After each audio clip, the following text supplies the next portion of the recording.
Chapter 733. After the trip to the north, Rinpoche and the Empress returned to their villa in Shanghai and hurried back to Dayo.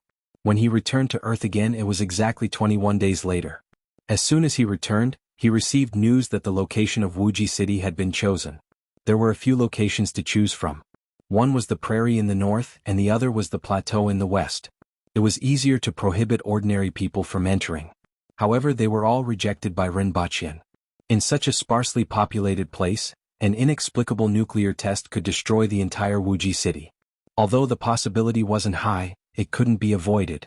Under his strong request, the location was set in Jiangqing, which was already very densely populated. With a rough location, it was much easier to choose a location. However, Rinpoche was still a little surprised that the address could be chosen in 21 days. After all, this was a new city. Furthermore, it was a special city that rejected ordinary people. There were too many aspects to consider, such as traffic, the environment, the surrounding cities, and the impact on ordinary people. This confirmed Rinpoche's intuition that the other party probably had this idea for a long time and didn't come up with it on the spur of the moment. Even the blueprint of Wuxia City had been sent to Rinpoche. This was because Rinpoche had a piece of land in Wuxia City, which was close to the city center. It was about 1 square kilometer of land. According to the plan, Wuxia City occupied more than 300 square kilometers and could accommodate millions of people. It was designed to be the smallest supercity in the future. From this, it could be seen that the value of 1 square kilometer of land could reach a terrifying figure in the future. 1 square kilometer didn't sound like much, but Rinpoche had a lease period of 300 years. The length and width of the land were 1,000 meters, which was equivalent to 140 standard soccer fields. Whether he built a mansion, a high-rise building, an apartment, or a shopping mall on this land was entirely up to him. The more than 300 square kilometers of Wuxia City also included a lot of infrastructure, such as roads, schools, parks, hospitals, and so on. In addition, there was another special thing about Wuxia City: it was a city with walls. The original purpose of the city walls was to defend against wild beasts and foreign enemies, which was very far from a peaceful modern society. However, in order to facilitate management and isolate ordinary people, Wuxia City was still designed with walls. The walls were up to 20 meters high and surrounded the entire city, separating the inside and the outside into 2 parts. Rinpoche held the plan and looked at it for 2 days. Finally, he chose a plot of land and sent it back. Rinpoche estimated that with the nation's power, it would take at least 2 to 3 years for most of the facilities to be completed. That was 1 year in Dayo time. It just so happened that after his wedding with the Empress. But before that, he should start working on his own piece of land. According to his idea, part of it would be built into a mansion, part of it would be built into a martial arts center, and the other part would be a mix of commercial buildings and residential areas. He called Rin Wanyin and Ding Jie over. The 2 of them wanted to laugh when they saw Rinpoche. This was because Rinpoche's face was covered in scratches. He didn't know if it was because of that fairy-like woman. No matter how he thought about it, he couldn't imagine that a woman like that would scratch people. Only Rinpoche knew that this was because he was scratched by the Bichi on his way here. That bastard, it seemed like he bore a grudge against him, scratching him with his claws the moment he saw him. Wasn't it just to see if it was male or female? Sooner or later he would find a chance to deal with it. Rinpoche first asked about the 2 of them. Ding Jie was now in his 3rd year of university and had grown a lot taller. He had experienced more things in the past 3 years than he had in the past 10 years. He had matured a lot, and his speech and actions had become more capable. The same went for Rin Wanyin. Rinpoche projected the plan on the wall. "Look at this plan." "What's this? Boss, you want to do real estate? Which city is this?" Ding Jie looked at the plan on the wall carefully and was able to figure out something. In the past few years, he had dabbled in other things besides his subject. After all, he wasn't like other students who didn't know where his future lay. Learning more things was always good for him and could make the boss value him more. "This is the plan for a new city," Rinpoche said slowly as he sat on the sofa and held a cup of tea. "Both of you have practiced the 9th set of life technique, and naturally know the use of this technique." The 2 of them looked at each other and nodded. "The future will change. A new branch of the human race will appear and a new choice will be made. Not only will we pursue technological progress, but we will also pursue our own evolution and strength. The 9th set of life technique is the first step." The 2 of them were taken aback. A new choice for the future of the human race? To pursue our own evolution and strength? This was too arrogant. "Brother, what level can we reach by practicing this?" Ren Wanyin asked doubtfully. After practicing this technique, he gained a little more strength and a little faster. He believed in this life force qigong. However, he didn't know what level it could reach. According to his thinking, it would at most reach the level of the people in the villa who could use cars as fitness equipment. Although this was already very shocking, it was still too exaggerated to say that it was a branch of the human race's future. What level? Ren Baqin pondered for a while. They can still catch bullets with their bare hands. A real expert can crush a mountain with one punch. It's just like those Xianxia movies you watch. Although they aren't that powerful, they can still change the course of human development. This crush a mountain with one punch was of course referring to Li Fu. When developed to the extreme, it would probably reach the level of Li Fu. The two of them gasped and murmured, "Unbelievable."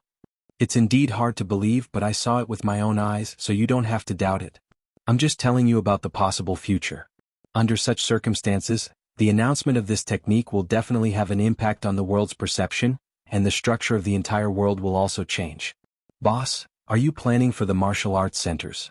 Ding Jie immediately asked. Ren Baqin nodded and continued, the country is also planning for it, and this Wuxia city is one of the most important points. Wuxia is the limit of martial arts. You should understand the meaning of the name. This city will be the gathering place for all the martial arts experts in the future. At this point, Ren Baqin suddenly paused, and the idea of holding a martial arts conference in Wuxia city came to mind. If a martial arts conference could be held in Wuxia city every year, this city would naturally gather the experts from all over the world, and it would be worthy of its name. In any case, the prize money would still be his in the end. Or he could find the country to sponsor it and earn a sum of money when the time came. After putting this idea aside for the time being, Ren Baqin continued, this city covers an area of more than 300 square kilometers, and I have 1 square kilometer of land at my disposal. The two of them sucked in a breath of cold air. Although they knew that Ren Baqin had a very high status and had a considerable relationship with some government departments, they didn't expect him to be so capable. According to him, this city would probably be the center of the country in the future. Ren Baqin was actually given 1 square kilometer of land for such an important city? Brother, what did you do? Ren Wanyin was speechless. His brother was becoming more and more incomprehensible. You don't have to worry about this. You just need to know that I have 1 square kilometer of land in this city. This is the opportunity for you to show your abilities. Make a plan to maximize the use of this 1 square kilometer of land. My initial idea is to build a building with the 1st to 3rd floors as the headquarters of the martial arts center. The 4th and above floors can be used for other purposes, and the top floor can be used as my residence. Other than that, you can think about how to plan the rest of the area. Both business and accommodation are needed, and there should be at least enough to accommodate thousands of people. A hotel is also a good choice. I will leave this matter to you, but remember to keep it a secret. No matter who it is, you can't tell anyone about this. Ren Baqin's voice deepened, and the two of them immediately became nervous. Even though Ren Wanyin was his younger brother, he still felt a little nervous when his older brother spoke in such a serious tone. Boss, what about the scale of the investment? Ding Jie asked. 1 square kilometer of land wasn't a small number to build. Tens of billions of yuan might not even be enough. Moreover, Ren Baqin didn't seem to be selling houses like those real estate developers, so funding was a big problem. You don't have to think about this matter. Just make the plan. Ren Baqin said casually. This surprised the two of them again, and they didn't know how much assets Ren Baqin had now. In fact, Ren Baqin still had a few 100 million yuan, mainly from the dividends from the pharmaceutical factory. A few 100 million yuan seemed like a lot, but it was just a drop in the bucket. However, he didn't have to pay for the construction of this land. Wasn't there a bank? Wasn't there a loan? In any case, there was definitely no problem with a low-interest loan. Tens of billions of yuan was a lot for others, but it wasn't a huge figure for the national bank. If there was a need, it wouldn't be a problem to borrow more. As for the repayment date, it would be 300 years later. It could be said that money was the least of his concerns at the moment. After leaving this matter to the two of them, Ren Baqin waited to see the results. Even if their plans weren't in line with his own ideas, it would at least give him some ideas. After that, he returned to Dayo and continued on his journey. Chapter 734. Dayo was vast and sparsely populated. To what extent? Apart from the 60,000 mountains, the land area of Dayo was about 1/4 the size of China. Tianjing Basin occupied 1/6 of the total area, which was 400,000 square kilometers. It was equivalent to the area of 2 ordinary provinces and accommodated 10 million people. The remaining 2 million square kilometers was equivalent to 10 ordinary provinces, but there were less than 4 million aboriginals. There were more than 10 million aboriginals and 10 million of them lived in the 60,000 mountains. 10 provinces covered an area of only 4 million people. From this, it could be seen how sparsely populated Dayo was. It was common for one to not see a village for 2 to 3 days. The further they got from Lan City, the more desolate it became. Other than the barren mountains and forests where various ferocious beasts lived, there were boundless grasslands where large herds of fork-horned cows and jumping goats were raised. Tens of thousands of fork-horned cows and jumping sheep were moving on the grassland. It was a spectacular scene. However, he was most vexed about the road here. There were almost no roads. There was only one bumpy dirt road, which was much worse than the roads in other places. After the rain, it was all muddy and the wheels often got stuck in the mud. Just like that, he treaded forward for a week and finally neared his final destination before entering the 60,000 mountains. When the towering mountain peaks could be seen in the distance, Rinpoche and the others finally arrived at the last and largest city in the 60,000 mountains. It was also the port of communication between the 60,000 mountains and the outside world, Ya City. It was also called Barbarian City. This city had been left behind by the previous dynasty of the Hao Nation. Barbarians was how they addressed the Aboriginals. It also meant that one would be in the wilderness after passing through this city. Even though the Hao Nation had perished for 70 years, the name of this city had been passed down. Even the Aboriginals called this city Man City most of the time. Lieutenant Zhang Jushan of the Protectorate of the South greets Your Majesty. 1,000 soldiers came to welcome him. They were also dressed in leather armor and had long sabers. However, he felt that there was something different about them. They seemed to be more ferocious than the soldiers in other places. The Empress lifted the curtain to let the soldiers outside see her. Then she said faintly, "Let's enter the city first."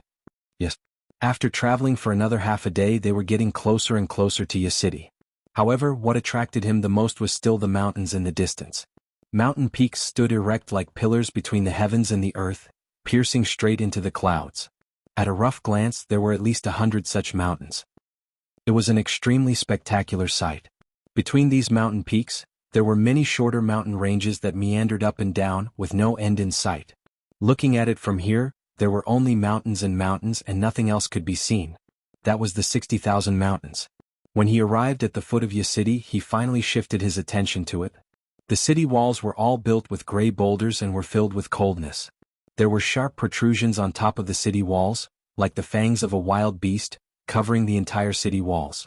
These sharp fang-like protrusions had been used to prevent the Aboriginals from attacking the city.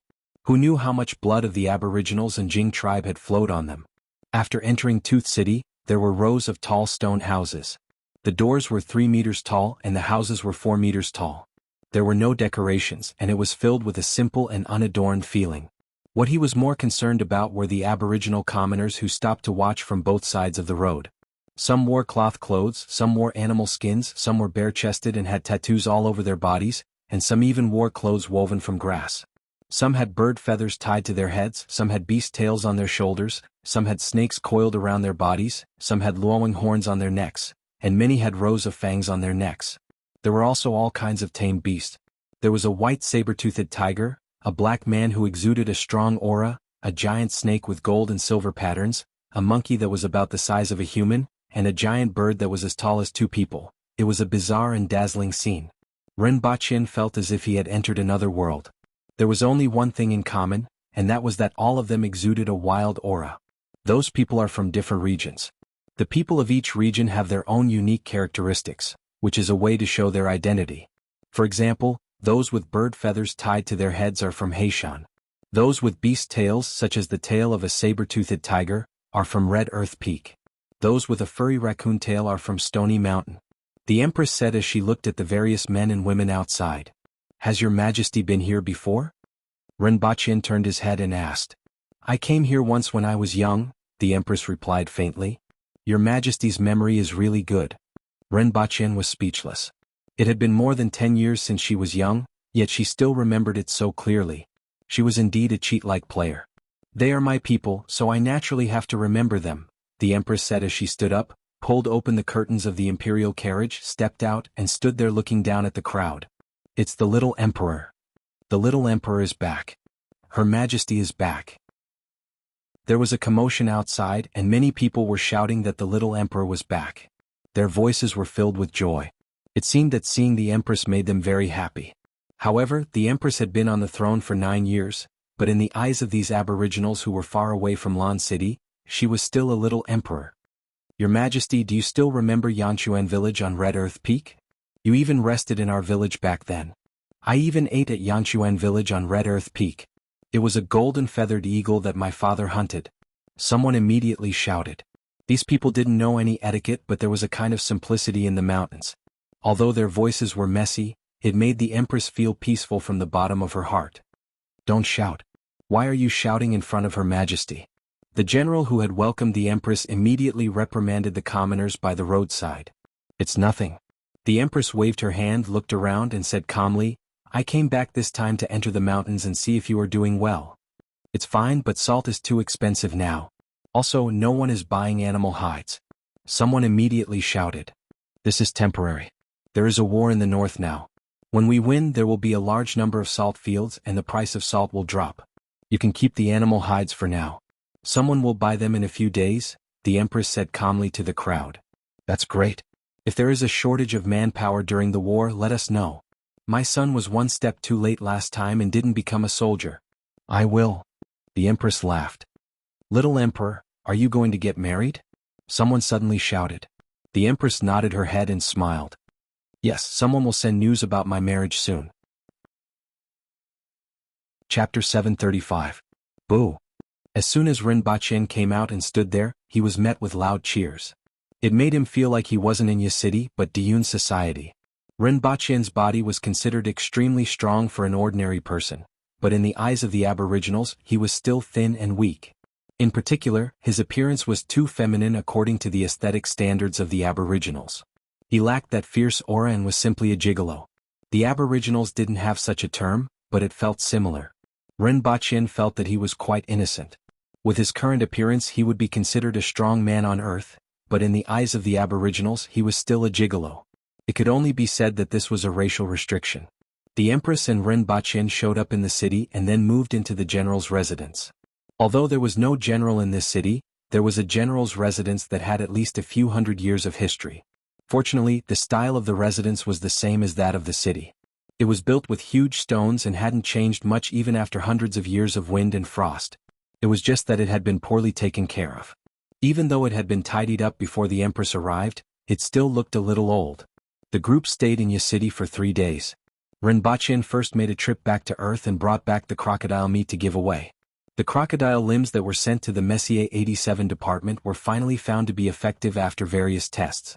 One of them was that the crocodile meat contained a lot of energy and could strengthen the muscles and bones, which was extremely useful for practitioners. This was needless to say since it was an earthwheel level beast after all. It also had the effect of prolonging one's life.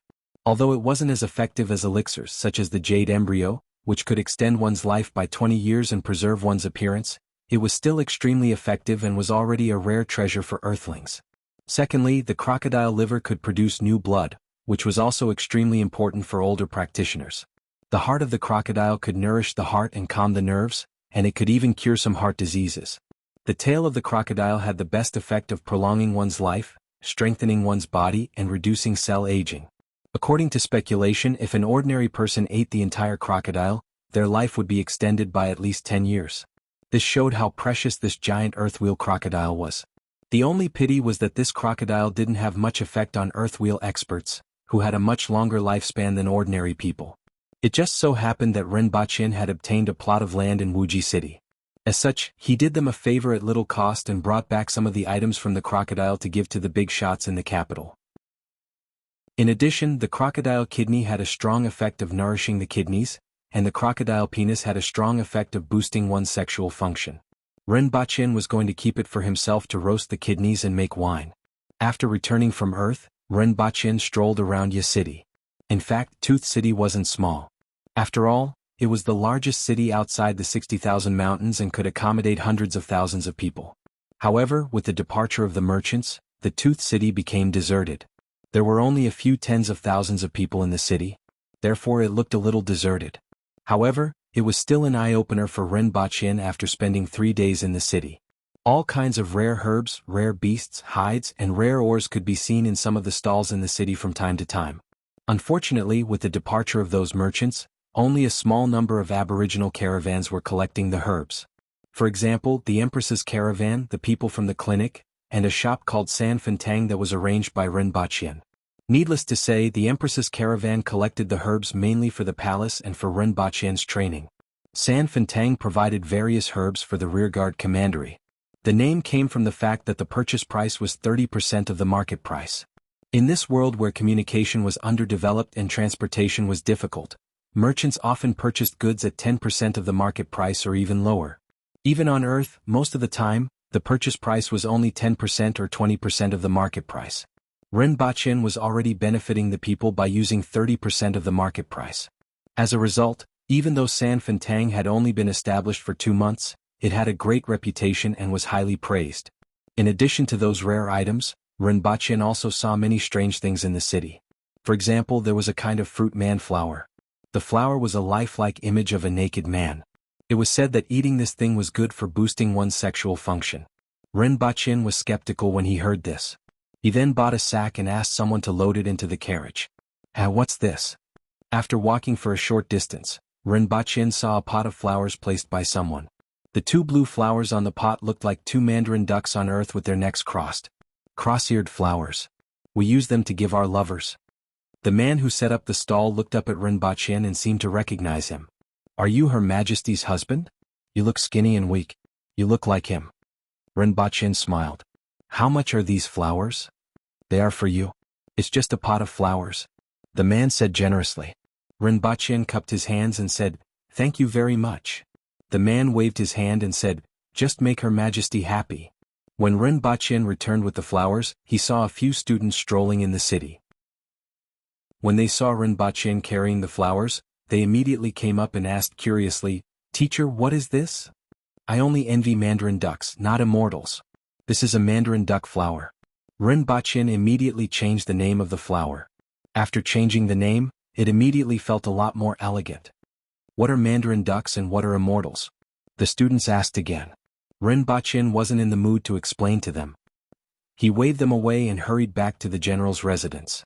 The Empress was using the radio to deal with state affairs. Rinpoche waited for a while before she finished. When she saw the flowers in Rinpoche's hands, she immediately smiled and asked, Did you see something good again? Dang dang dang. Do you recognize it? Rinpoche turned around and put the flowers on the table as if he was presenting a treasure. Cross-eared flowers? The Empress smiled again. You actually know. Rinpoche was slightly surprised. When I first came here, I also found this flower strange and asked about it. However, I didn't understand some of the things they said at the time, but now I understand a little. The Empress pursed her lips with a charming look in her eyes. Rinpoche stepped forward, covered her face with both hands, looked at her carefully and gently bumped her forehead before laughing. Back then the Empress didn't understand what love was. Now she understood. Get ready to set off tomorrow, the Empress said again. I want to see the scenery and customs of the mountains. Your Majesty likes this place very much. Rinpoche laughed. From the Empress's behavior after arriving at Yacity, he felt that her feelings for this place were exceptionally different. At the very least, the Empress's actions and words when they entered the city had never been seen in Lan City or the other cities along the way. When I was young, I felt that this was the most interesting place in the whole world. There were so many strange things and new discoveries every day. At that time, I thought that it would be great if I could always live here. The Empress recalled. However, the living conditions of the people in the mountains aren't very good. In the eyes of outsiders, the Aboriginals seem very powerful because they have to fight with the beasts for survival and have gradually honed their skills over thousands of years. Even so, their lives in the mountains are still very difficult. At that time, the first emperor rebelled to take revenge, but he also had the intention of fighting for a piece of space for them. Unfortunately, most people were unwilling to abandon the place where they had lived for generations. 70 years had passed and most people were still living in these mountains. When I came here, I saw how difficult it was for them to survive. Although I was very young at that time, I still remembered a lot of things. When I sat in this position, I wanted to make their lives better, but I couldn't do much after so many years. I have always felt a little guilty. The Empress recalled as she spoke slowly. This was something that the Empress rarely shared with anyone. There were many things that she kept in her heart and had been working hard to do them. However, due to the limitations of the era, there were many things that she couldn't do even if she wanted to. Chapter 736.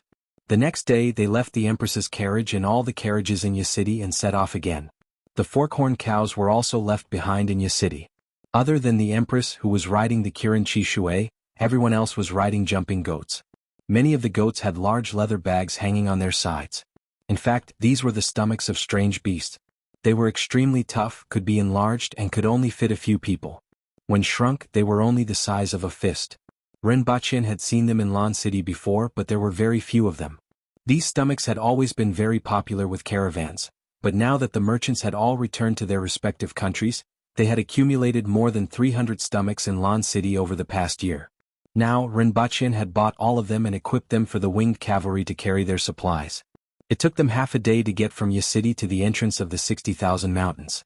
The more than 100 mountain peaks that looked like pillars supporting the sky finally revealed their complete appearance. The mountain peaks stood there and there was almost no angle from top to bottom. It was as if they had been inserted there by someone.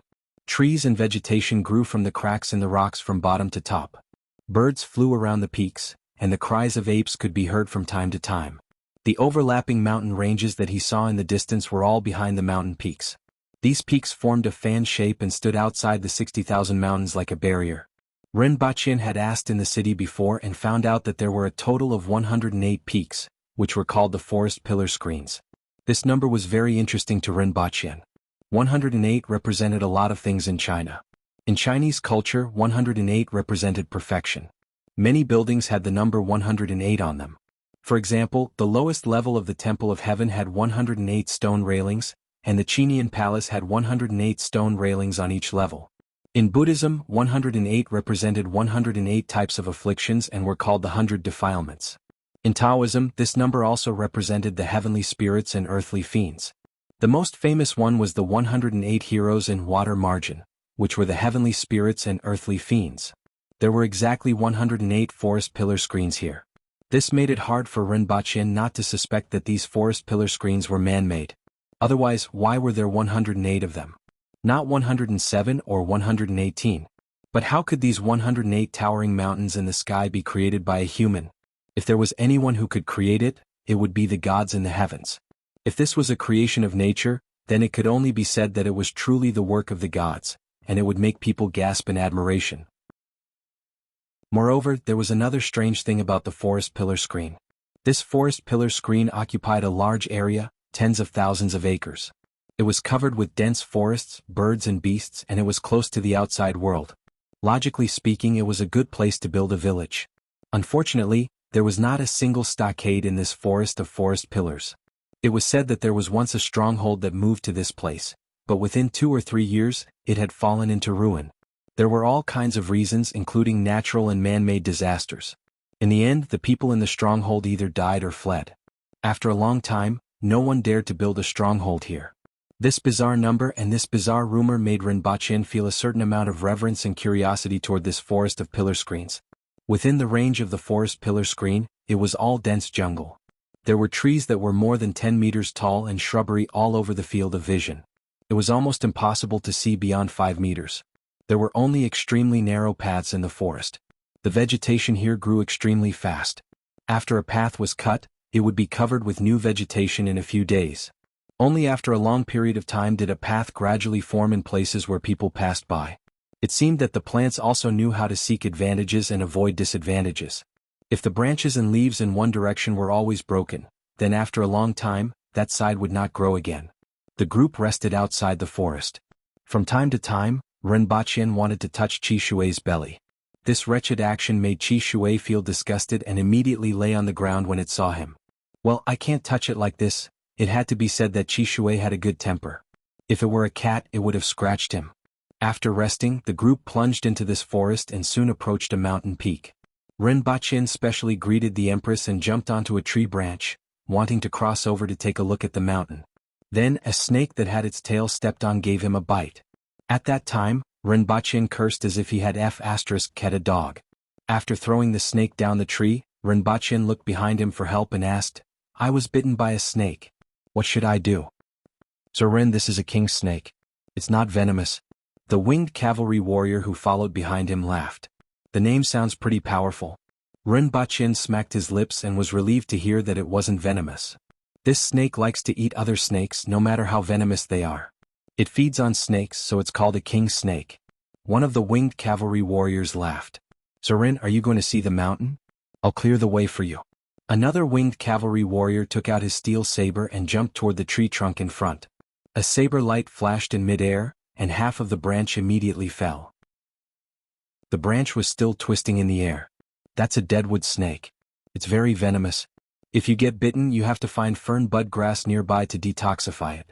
Otherwise, the bite will swell like a water tank, another winged cavalry warrior said. Ren Bachin nodded. It seemed that there were many kinds of venomous snakes in this forest, and he had better follow the winged cavalry. Following the route of the winged cavalry warriors, they arrived in front of a mountain after half an hour. Ren Bachin then carefully sized it up. This mountain was mainly made of a kind of gray rock. Its surface was rugged and had very small angles. However, from a distance it looked like a pillar that pierced the sky. The most interesting thing was that there was a platform at the bottom of this mountain that was made of the same material as the mountain. It was roughly oval in shape, and there were all kinds of miscellaneous trees growing on it. This forest pillar barrier is also called the forest sword barrier because of this. The circle of rocks below is like the handguard of a sword, and every mountain peak has one, the winged cavalry warrior explained to Ren Bachin. The aboriginals don't use swords, right? Where did this name come from? Ren Bachin asked. The winged cavalry warrior's explanation made him feel that this mountain peak was more and more interesting. They don't use swords. This name is said to have been passed down from a long time ago. In the past, there were many foreigners who entered the 60,000 mountains to look for herbs. It might have been left behind by people from that time, the winged cavalry warrior guessed. No one comes in anymore? Yes, but those who are found have turned into corpses. Back then, it was because he had let them go that the salt mountain in the mountains was poisoned. Now, every village will send experts to kill any outsiders they encounter. The winged cavalry warrior said with a face full of resentment. It was said that before the uprising of the late emperor, the emperor of the Han nation ordered people to poison the salt mountain in the mountains. Many people from the various villages were poisoned to death, and most of the villages died because of this. In the end, the aboriginals overturned the Han nation in a rage. This was considered a classic example of reaping what one had sown. Ren Bachin waved his hand, and a golden spear appeared in his hand. He held it with one hand and flicked it toward the mountain peak. He wanted to see if there were any secrets on this mountain peak. Sir Ren, you can't touch this mountain peak. The other two winged cavalry warriors were shocked by Ren Bachin's action and hurriedly tried to stop him. Sir, if you touch the rocks on this mountain peak, you will meet with misfortune. One of the winged cavalry warriors quickly said. What about God? It's very powerful. In the past, there were people who smashed rocks and died not long after. They even implicated the entire village. In less than half a month, hundreds of people died, causing panic. Later, someone found the rock that was brought back and brought it back. The rest of the people were safe and sound, the winged cavalry warrior quickly said, sweating profusely.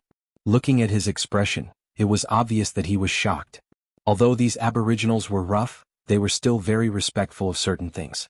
In particular, they had lived here for generations in the 60,000 mountains and knew that there were many things in the mountains that couldn't be touched. Ren Bachin was also shocked by his reaction. If this was the case, then he really couldn't touch it. There were still many strange things in this world. For example, the beachy. For example, this mountain peak in front of him. He immediately put away his spear, cupped his hands toward the mountain peak and said, I'm new here and ignorant. Please forgive me if I offended you. After cupping his hands, Ren Bachin felt a gust of wind above his head and quickly took a step back. A rock that was half the size of a person fell from the mountain peak, smashed on the ground and rolled twice. It's over. This mountain peak is angry. The faces of the two winged cavalry warriors turned pale. It seemed like this mountain peak had a very important place in their hearts. With an innocent look on his face, Ren Bachin said, It was the one who attacked first. It has nothing to do with me, right? It's better to go back and tell Her Majesty, the two winged cavalry warriors said. Ren Bachin felt perturbed when he saw the two of them like this. He stopped looking at the mountain peak and followed them back to see the Empress. However, the three of them didn't see that somewhere on the mountain peak, a red fox with fleshy wings was clutching its heart. It had only crawled for a bit, but the stone suddenly fell down, giving it a fright. The three of them went back and explained the situation. The Empress immediately frowned, thought for a while and said, "Since you didn't bring that rock back, it should be fine. For safety's sake, I'll go with you to take a look. Men, go and hunt some prey as a blood sacrifice." A moment later, the group brought a flower eagle, a black gentleman, and an ape to the mountain peak. The Empress ordered someone to place the prey on the mountain peak, asked the winged cavalry warriors about it, and said some sincere words to the mountain peak. She only left after seeing that nothing else happened. After this incident, Rinpoche gave up on the idea of sightseeing and followed the Empress step by step. Fortunately, nothing much happened the following day and everyone's hearts were finally at ease. Because of the beachy, there were many twists and turns along the way. Broken axles weren't a problem, but all kinds of natural disasters and beasts happened from time to time. Fortunately, everyone was very strong and nothing serious happened along the way. However, there were a few winged cavalry warriors who were injured and recuperating. At this time, everyone finally arrived at the first resting point, Ping Village on Mount Pingliang. At this time, the beachy was arching its body and gritting its teeth at a golden feathered eagle that was circling in the sky. For the past 2 days, whenever it reached a high altitude, this golden feathered eagle would appear, causing it to be annoyed and itch to immediately bite and eat that fellow in the sky. However, even though it had wings, it couldn't fly. Over the past 2 days, it had been harassed by this golden feathered eagle many times. Chapter 737. The beachy arched its body and stared at the golden feathered eagle in the sky. However, the golden feathered eagle only circled in the air and let out a clear cry from time to time. The golden feathered eagle wasn't considered a superior predator in the 60,000 mountains. This eagle had a wingspan of 7 to 8 meters, and its iron claws could tear apart a black-haired man of the same level. To ordinary aboriginals, the golden feathered eagle was a very dangerous existence. However, there were too many ferocious beasts in the 60,000 mountains, and there were many predators in the sky that were more powerful than the golden feathered eagle. Furthermore, the golden feathered eagle had an extremely delicate smell. This made the golden feathered eagle the prey of other beasts if it wasn't careful. Therefore, the golden feathered eagle was usually very cautious and mostly hunted weak prey like baby asps in the open space of the forest. This time, however, it was different. It had its eyes on the beachy and refused to leave even though it knew that the little fellow below was not easy to deal with. After a while, the beachy rolled its eyes and suddenly leaped toward other trees without looking back. It jumped high and low from tree to tree, exposing its back to the golden feathered eagle's field of vision from time to time. The golden feathered eagle in the sky couldn't bear it anymore and swooped down. The golden feathered eagle could reach 600 kilometers per hour when hunting, but this speed was still too slow in the beachy's eyes. This was especially true in front of the golden feathered eagle, which played with speed. Just as the golden feathered eagle was about to pounce on it, the beachy suddenly disappeared from the tree branch. The golden feathered eagle's huge body and claws broke the fist-thick tree branch and crashed into the dense forest below. The beachy turned into a red line and scurried to another tree before turning back and grabbing at the golden feathered eagle's neck from the side.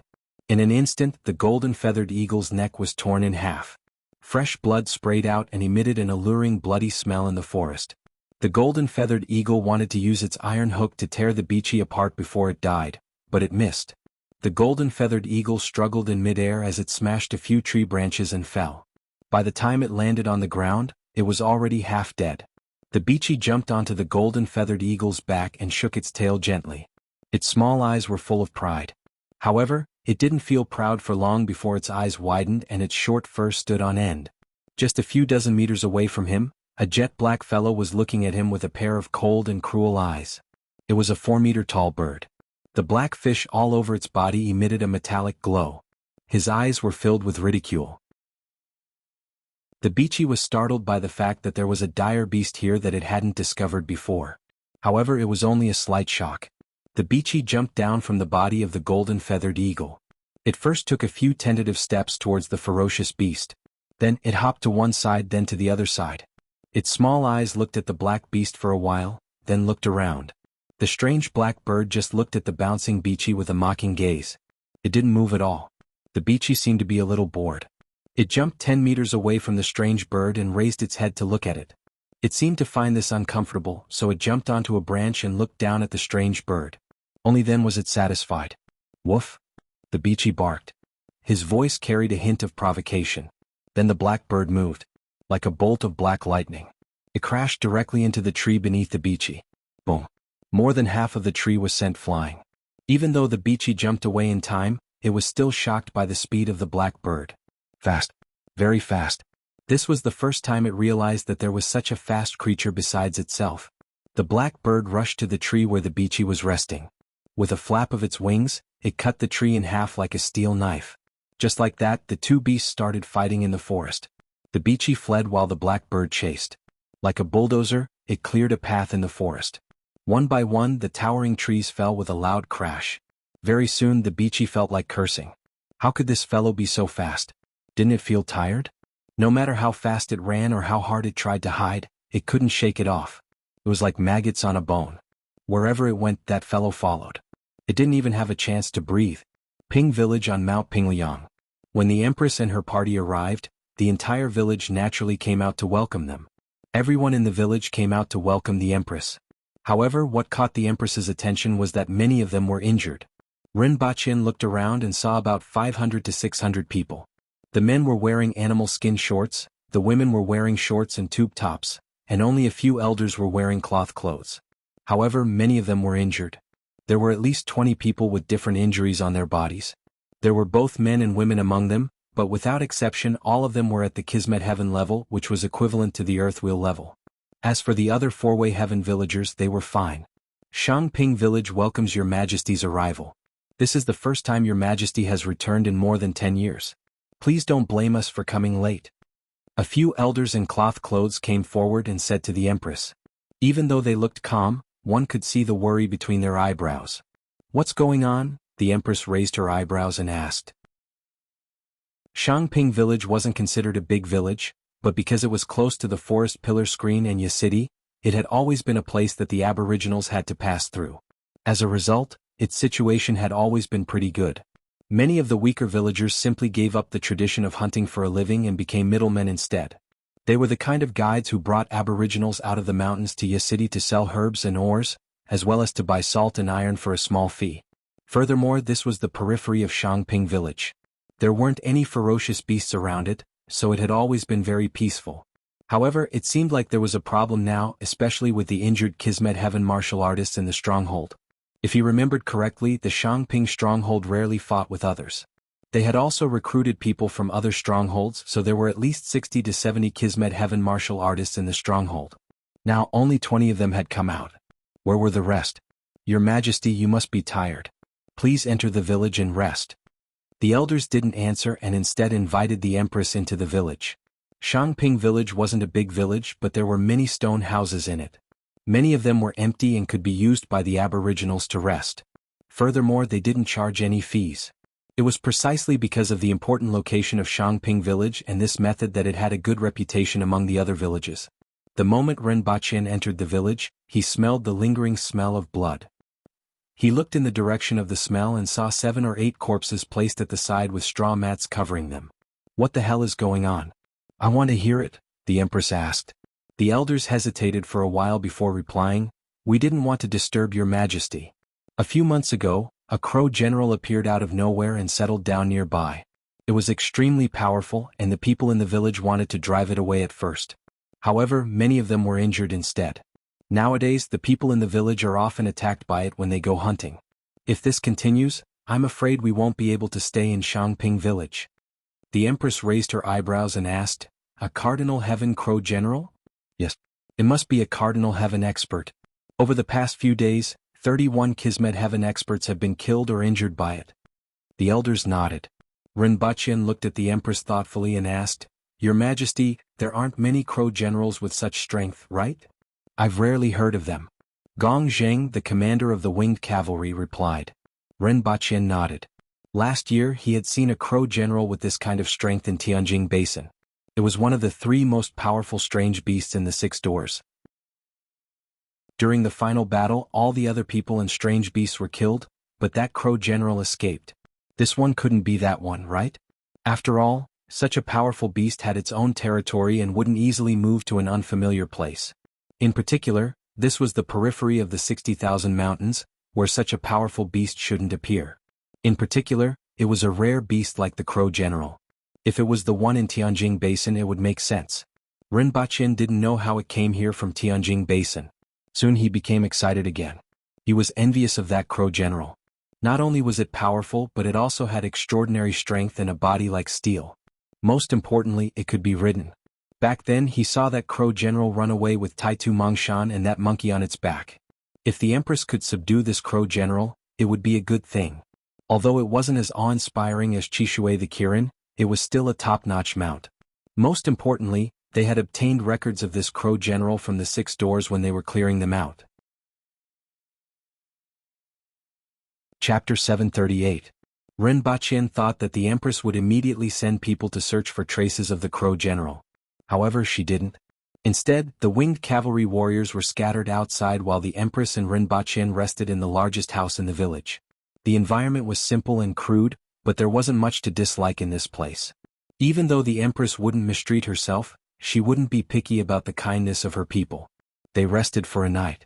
The next day the Empress brought Rinpoche, Gongzheng and a few elders to the back of the village, where piles of stones were densely placed. Rinpoche immediately guessed what they were when he saw their shapes.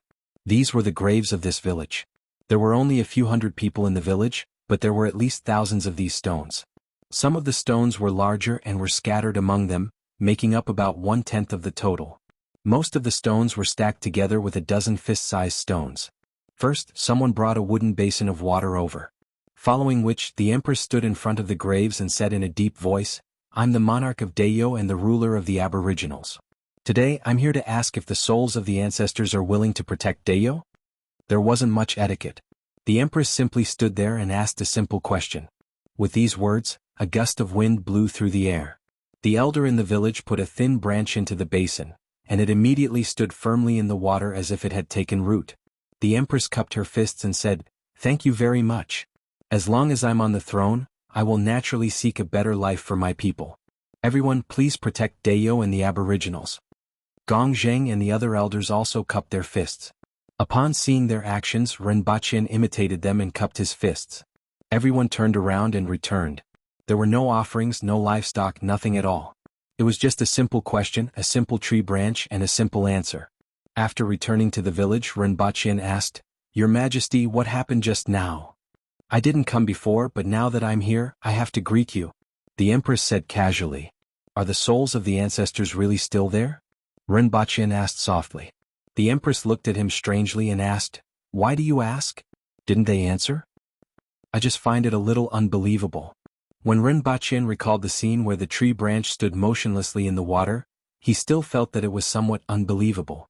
Although he had heard many people mention that the souls of the soldiers who died in battle would follow their heads back to the 60,000 mountains and turn into heroic spirits to protect the Aboriginals, and he knew that there were many strange things about this world, he was still surprised to see such a scene. "Do we need to offer some sacrifices to those heroic souls?" Rinpoche asked again. "Of course. Gongzheng and the elders in the village will send the blood food in a while." The Empress nodded. "I feel that it's a little weird. Most people offer sacrifices first before asking for blessings and blessings, but it's different when it comes to Her Majesty. The other party agrees first before you give them blood food." Rinpoche felt like laughing. "If they don't agree, will Her Majesty demolish their homes? How could that be? I am not a muddle-headed person who brings disaster to the country. How could they not agree? Isn't it natural for ancestors to protect their descendants?" The Empress felt that Rinpoche's way of thinking was rather strange. "As for the blood sacrifice that will be sent later, I will be there personally to offer sacrifices. They won't be able to afford it," the Empress said. "Isn't it natural for descendants to offer sacrifices to their ancestors? Why wouldn't they be able to afford it?" Rinpoche returned the Empress's words. "This is what the late Emperor said. He naturally has his reasons for saying this."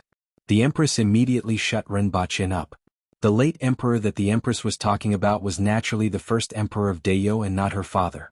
Rinpoche turned his head to look at the back of the mountain and suddenly wondered if the Empress would also be staying in this mountain a few hundred years later. What about himself? This was a question that was worth investigating. At the thought of this, Rinpoche asked the Empress. The Empress immediately stopped in her tracks with an unhappy look on her face. After thinking about it, she seriously said, "You and I are married, so you are an Aboriginal. If any of them don't agree, I will beat them up until they agree." There was nothing that couldn't be solved with a beating. If there was, then he would beat them up again. When the two of them returned to the village, someone went to Gong Zheng and whispered a few words to him. Then Gong Zheng came to report to the empress. Ren Baqian then realized that even though the empress didn't say anything, the winged cavalry was already investigating the news of the Crow general. The results were sent back very quickly. Dozens of kilometers away, there was a large area of destroyed trees. The Crow general seemed to have gone crazy and was wantonly destroying the forest and drawing a circle. Some people also guessed that it was chasing something. However, the Crow general was known for its speed, and there weren't many things in this world that a Cardinal Heaven Crow general couldn't catch up to. After knowing the general's location, the Empress personally led the team to capture the Crow general. However, her thoughts were different from Rinpoche's. Rinpoche felt that the Crow general was easy to ride, and the Empress had long heard that it tasted good, especially its wings, which were the most tender and delicious. It was a pity that there were very few Crow generals, and they had never been heard of in the vicinity of Lon City. Furthermore, this was a Cardinal Heaven Crow general. It had escaped the last time, so she couldn't let it escape again. The Beachy finally understood what it meant to feel like. It was feeling like this now. Initially, it saw how big that fellow was and felt that it was very strong, but it still relied on its speed to jump around in front of it. As a result, it had been chased by that fellow for an entire day and was so tired that its tongue was hanging out. However, that fellow still didn't give up and seemed as if it wouldn't give up until it caught it. Now, with every lap it ran, the forest that was destroyed by that big fellow expanded. If that fellow wasn't nearby, it would have already run into the depths of the forest. Now, it was hesitating whether it should run into the forest first and find an opportunity to turn back. Just as it was trying to figure out what to do, it realized that it had been blocked in front of it. However, it was overjoyed and rushed toward the red figure in the middle of the crowd. Then, it scratched the face of the bastard beside her a few times before jumping into the crowd. The Crow general didn't stop when it saw the people in front of it. Its eyes were bloodshot as it rushed toward the Empress in red. Red was a taboo for the Crow general. It would get excited at the sight of this color. It was as if it were on steroids. Its mind was filled with the thought of tearing that fellow into pieces. However, halfway through, it recognized the woman in red. After all, the intelligence of a Cardinal Heaven-level beast wasn't much lower than that of a human. Even a dog had the intelligence of an 8-year-old child, let alone a Cardinal Heaven-level beast. Back then, the entire 6 doors was destroyed by a group of people led by the woman in red. The Ironhead Mang Mountain and the Scarlet Monkey, which were about as strong as it, were killed in that battle. It was the only one who escaped. How could it not remember? Run. The group watched as the 4-meter-tall Crow general charged at them with bloodshot eyes, as if it had taken drugs. They thought it had recognized them and wanted to take revenge, but it suddenly braked and turned around to flee. Everyone immediately knew that this was the same one that appeared in Tianjing Basin last year. In fact, based on its size, everyone was almost certain. However, just as it turned its head, a figure swept past its neck. A 2-inch-long sharp fingernail shot out from a finger and scratched the feathers on its neck. It was like metal colliding with metal, accompanied by an ear-piercing friction sound, and actually burst into sparks. Lin Xiaola. She swept past the Crow general like the wind and looked at her fingernails with a pained expression on her face. This fellow was too tough. She attacked again, and every move she made was aimed at the Crow general's unusually large eyes. The Crow general was anxious to escape and fought desperately. It flapped its iron wings toward Lin Xiaola, causing a gust of wind to blow away the weeds on the ground. It then jumped up and clawed at Lin Xiaola with its iron claws. Even if she was made of iron, it would still leave a hole in her. Where do you think you're going now? The Empress sneered. She took a step forward, and an imposing aura emanated from her body that pressed down on the Crow general like a mountain. She took another step forward and was already behind the Crow general. She slapped the Crow general with her palm. The Crow general turned its body and collided with the Empress's iron wings. Even Rinpoche and the others in the distance could feel the airflow from the collision, let alone in the middle of the arena. The ground rolled up like a lake with a stone thrown into it. The Empress's upper body swayed, but the Crow general staggered. The Crow general's iron feathers were comparable to steel. It was extremely fast and powerful, and it had almost no natural enemies. Moreover, it was a Cardinal Heaven-level beast. However, it was still at a disadvantage when facing the Empress, who hadn't used her full strength. Purple patterns began to appear on the Empress's face, and her aura rose steadily. It was as if Rinpoche saw a mountain climbing higher and higher. My Extraterrestrial Ruins, a book by a crossdresser. Chapter 739. What did it feel like to have a mountain fall on you? It covered the sky. It was a landslide. Even though the Empress's punch wasn't that powerful, it made people feel as if a mountain had fallen on them. The Empress's fist was like a mountain. All the spectators felt the same way, let alone the Crow General in the middle of the field. Boom. The 4-meter-tall Crow General disappeared in an instant. A huge pit with a radius of nearly 100 meters appeared on the ground. The deepest part of the pit was 20 to 30 meters deep. The Crow General was smashed to the bottom of the pit by the Empress's punch, and it spat out mouthfuls of blood. Even though the Crow General had iron feathers and steel bones, it couldn't withstand the Empress's punch, and many of its bones were broken. Catch it, the Empress said faintly as she stood at the edge of the pit with her hands behind her back. The purple veins on the surface of her skin gradually faded, and her skin returned to its original smooth and jade-like appearance. If Teng Yu were to meet you now, I'm afraid that he wouldn't be able to withstand a single punch from you, Renbachien said. Even though the Empress was extremely powerful in the past, she wasn't this terrifying. Renbachien didn't know what she had comprehended last year that allowed her strength to improve so much. The Empress didn't look very happy. She turned to look at Renbachien and said, Teng Yu is the 4th most powerful expert in the world because his spear is unparalleled in the world. Even though I've improved a little, it will still take some effort to defeat him.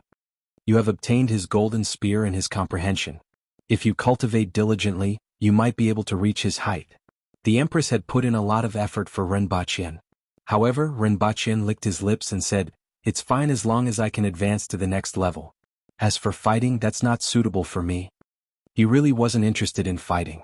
However, he was still interested in practicing martial arts. At least he could live longer. Your Majesty, what should we do with this Crow General? Renbachien asked again. I heard that its wing root tastes good. The Empress said as she stared at the Crow General that was being carried over. Even the Empress might not be able to eat such a top-notch delicacy. It depended more on luck.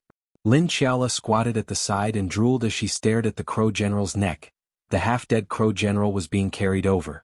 When it heard this, it shivered. It was afraid that it would really be eaten this time. Your Majesty, it's a Cardinal Heaven-level beast. Isn't it a waste to eat it? Renbachien asked. If the Crow General could nod its head, it would be pecking away like a chick. Unfortunately, the Empress's punch had shattered many of its bones. Now it was on its last breath, and its head drooped weakly to the side. What do you think? The Empress could tell what was on Renbachien's mind. If I can subdue it, I'll have another vicious beast that I can control.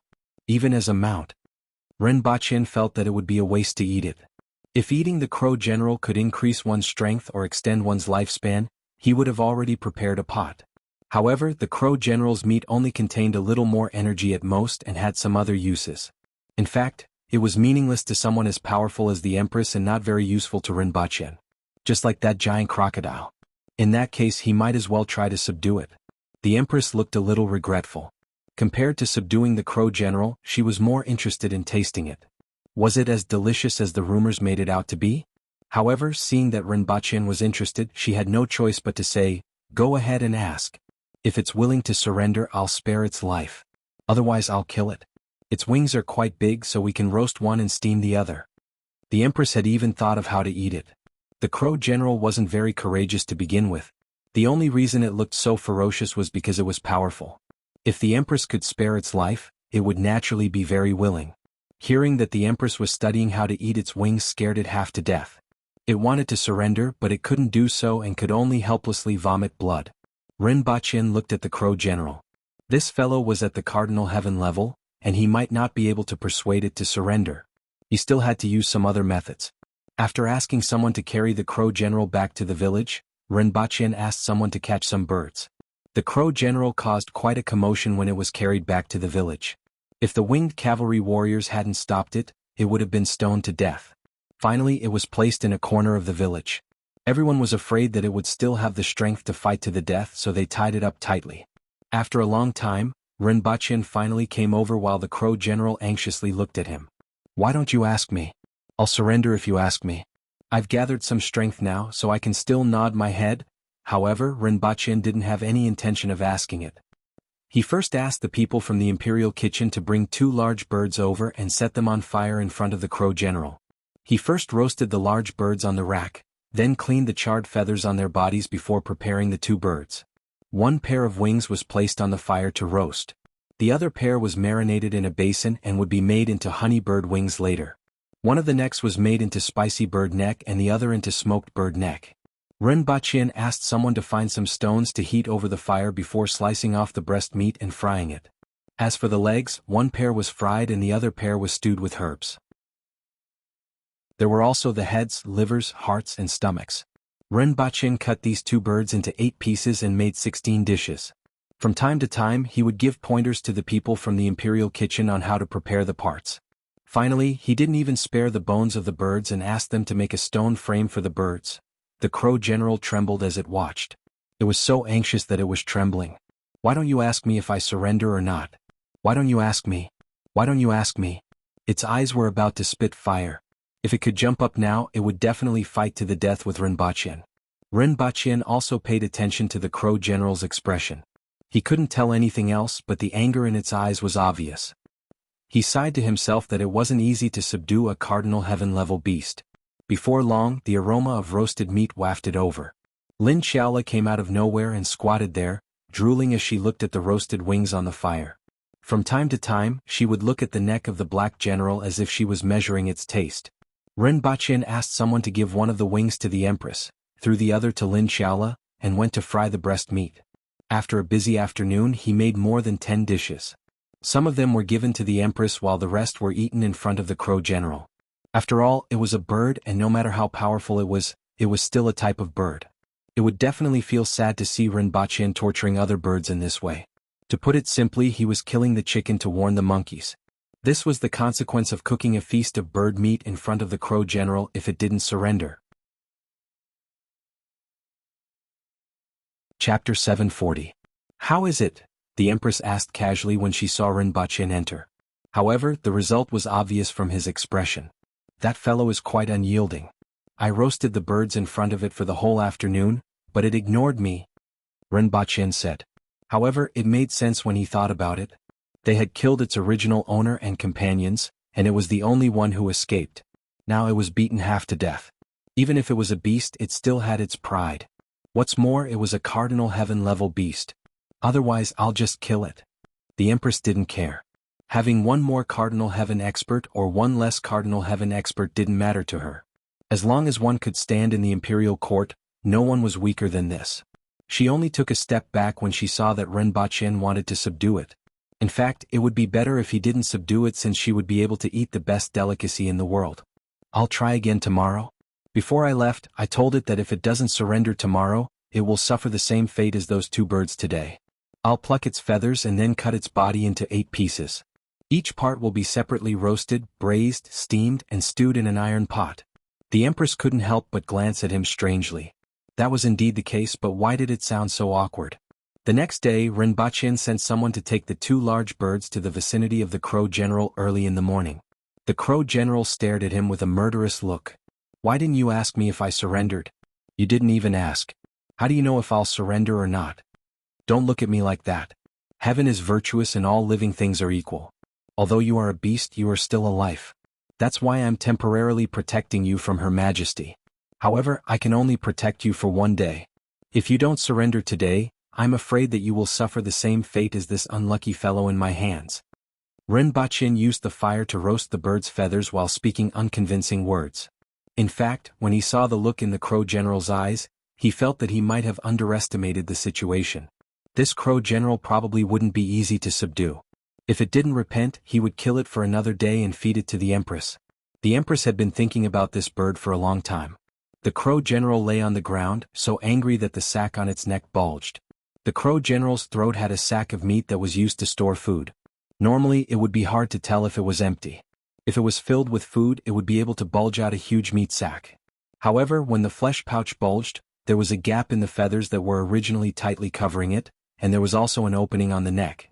Now, it was as if the meat sack was filled with air and had completely swelled up.